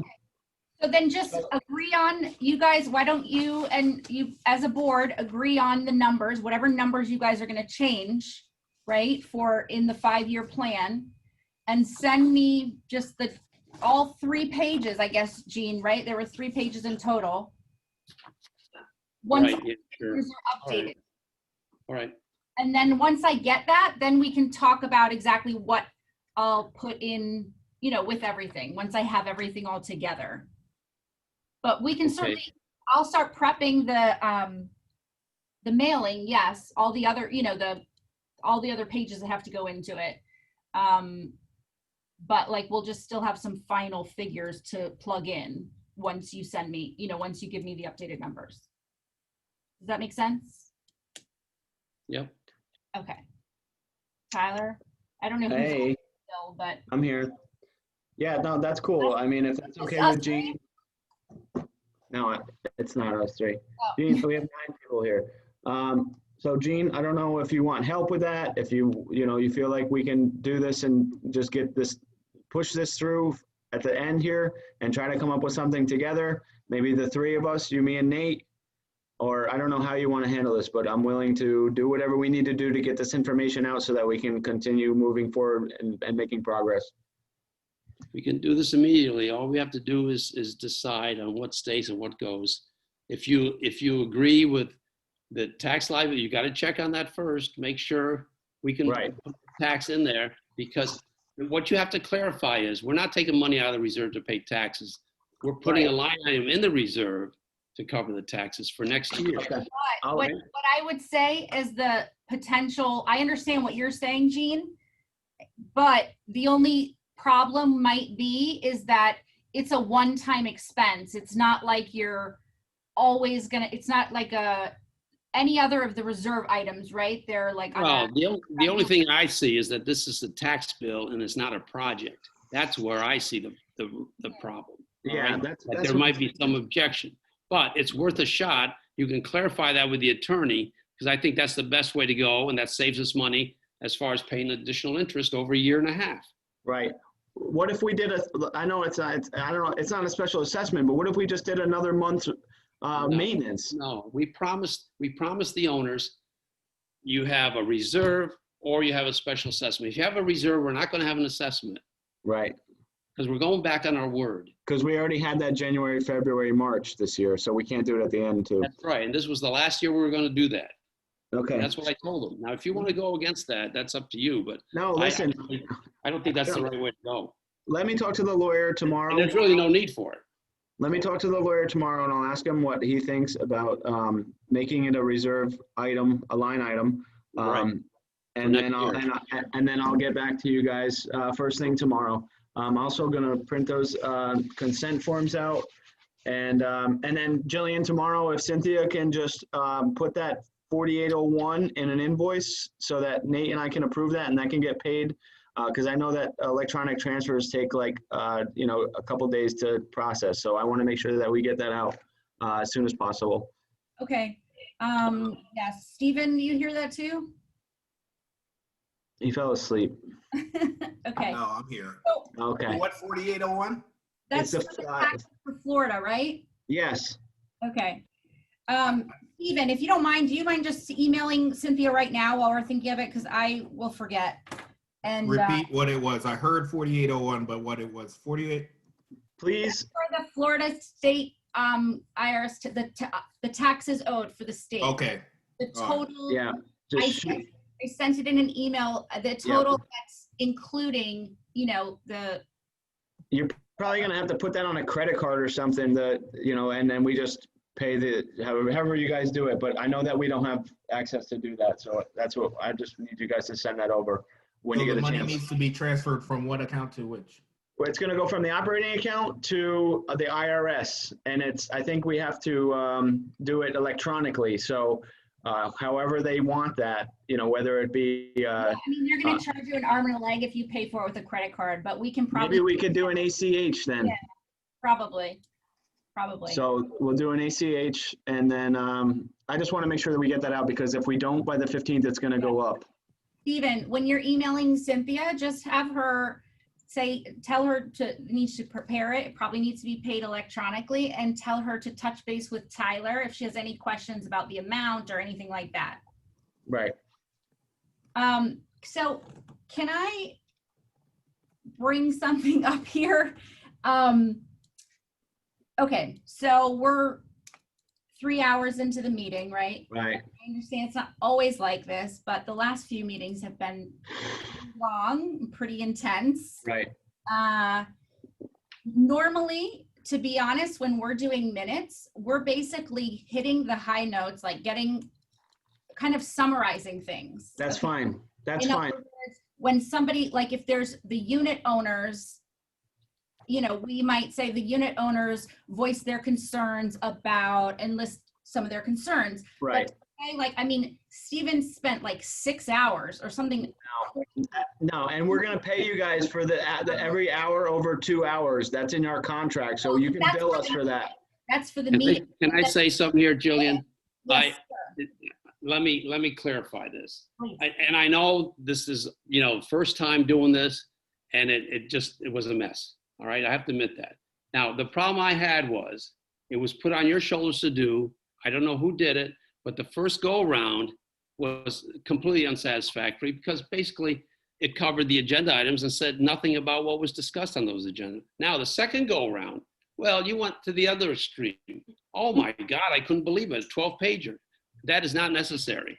That's way overboard, Yes, a short summary of what was discussed is all that's required. Right. We don't And need then all we're that going to put kind it of up on detail. YouTube. We're going to put it on YouTube as well. So if people want to watch 3 hours of this, then please do it. Right. But You you guys still want the super detailed? Not necessarily 12 pages, but even honestly, normally our meetings are, Steven, what, like 2 pages of minutes? Yeah, that's what mine always were. Mine were always 2 pages. Essentially That's fine. 2 pages. Okay. Right. Jillian, why don't you take a look at the minutes that were written I last did, week? and you're Just take a look at absolutely them. Right. right. It wasn't just the there was lack of detail, but there were issues with it, right? I think they went to you without being reviewed completely by by this person who needed to review them. So yes, there was that, but just in general, I just want to make sure we're all on the same page. So when we can send you the minutes, and then I guess, you know, you guys review them. If you don't think they're sufficient enough, or you think we've left something that should be in that's not in, just, we can send it in Word. You guys can edit it, add to it, and we can come up with, you know, a lot faster, come up with a final version rather than. Right, but it also, when you send them, make sure they're in their final format, you know, on letterhead and everything else, because if we see an issue with that, then, and then you finally send them out you know, with the final format, then we never have a chance to see that, you know, on the stationery and so on. Right. You know? No, I agree. The format, I don't know how that. It could be the final thing. So, yeah, just, it'll make it so much easier.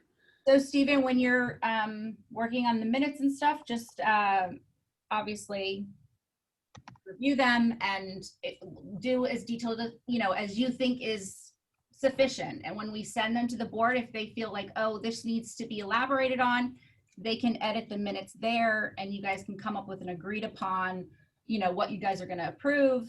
Yeah. And then that's it. It's not going to be complicated moving forward. We promise you.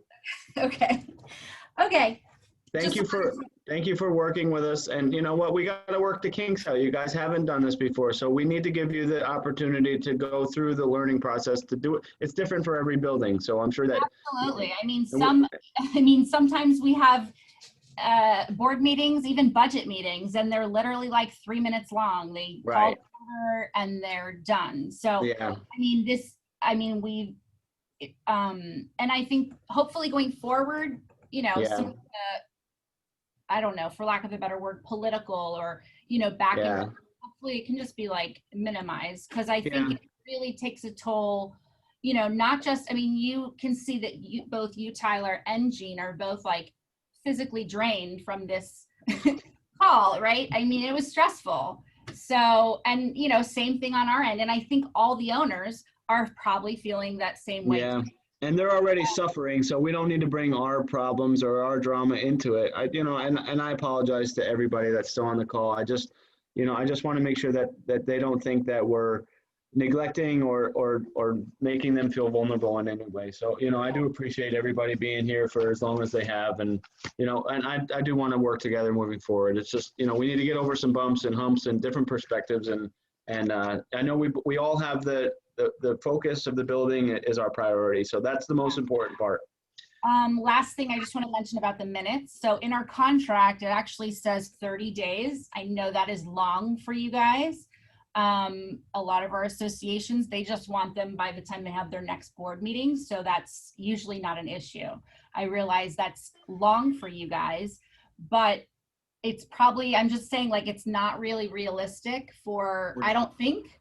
48 hours was not real. Not for this meeting, I won't be able to, because I'm going to basically have to listen to this meeting over again in order to get meetings. And it's going to take more than 3 hours in order to do that. I'm sorry to hear that, Stephen. I mean, that is a problem. If you have to listen to the video, that is crazy. You know, we really need to take notes as you go along and use that. And well, you know, it was easier for me last year because I did it, and I didn't have to listen to it because I know what was said, so it was a lot easier. But for somebody else doing it, it makes it very difficult. Right. Yeah. So right, and running Zoom at the same time is not easy. Like the 2 hour, I mean the 2 day or whatever, it's an unrealistic expectation. Right. So let's just figure out what we can agree upon. And he'll work on it and he'll get it to you as soon as he can. I don't know, Stephen, what do you think? Time-wise. You know, I have another meeting tomorrow night. So it's gonna be I'm not sure. I mean, I'm thinking probably at least a week, I would say, right? I think around there. I think it's gonna be realistic a week, yeah. So. I think maybe we give you a 2-week window right now. I know it's in your contract for 30 days, but if you could have it in 2 weeks, we'd appreciate it. If not, you know, we're not gonna lose sleep over it. I don't think. You know, I know we want to get it out, but that people can read it for the rest of their lives. They can go back and read it if they want, and they can watch the video. I'll have the video up on YouTube tomorrow morning. Right.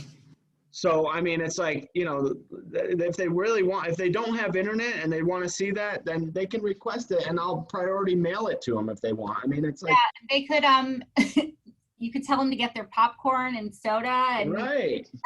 sit down for a nice, entertaining sort Listen, of you kind of can't buy this entertainment. I mean, come on. Oh gosh. All Okay. right, well, let's wrap this up here. I know everybody's exhausted, and I know you guys are looking forward to a long weekend that's much deserved. So it's only 2 or 3 days away, so keep your fingers crossed. Yeah. All Yeah. right. All right. Thanks, guys. Take care. Thank you guys too. We appreciate you. Thank you. Bye-bye. Thank you, Gene. Do you guys have to officially adjourn this meeting? I don't know. Yeah. I didn't hear if it happened. Oh, yeah, I'd that's like true. I'd like to motion to adjourn this meeting. Our next meeting will be Tuesday, November 17th at 7 p.m. On Zoom. So I'd like to make a motion to adjourn. Gene? I'll second. You can use a time of about half hour ago for the adjournment. Okay. All right, sounds good. Well, thank you, everybody, and we'll talk to you soon. All right. All right. Good night. Good night, everyone. Good night.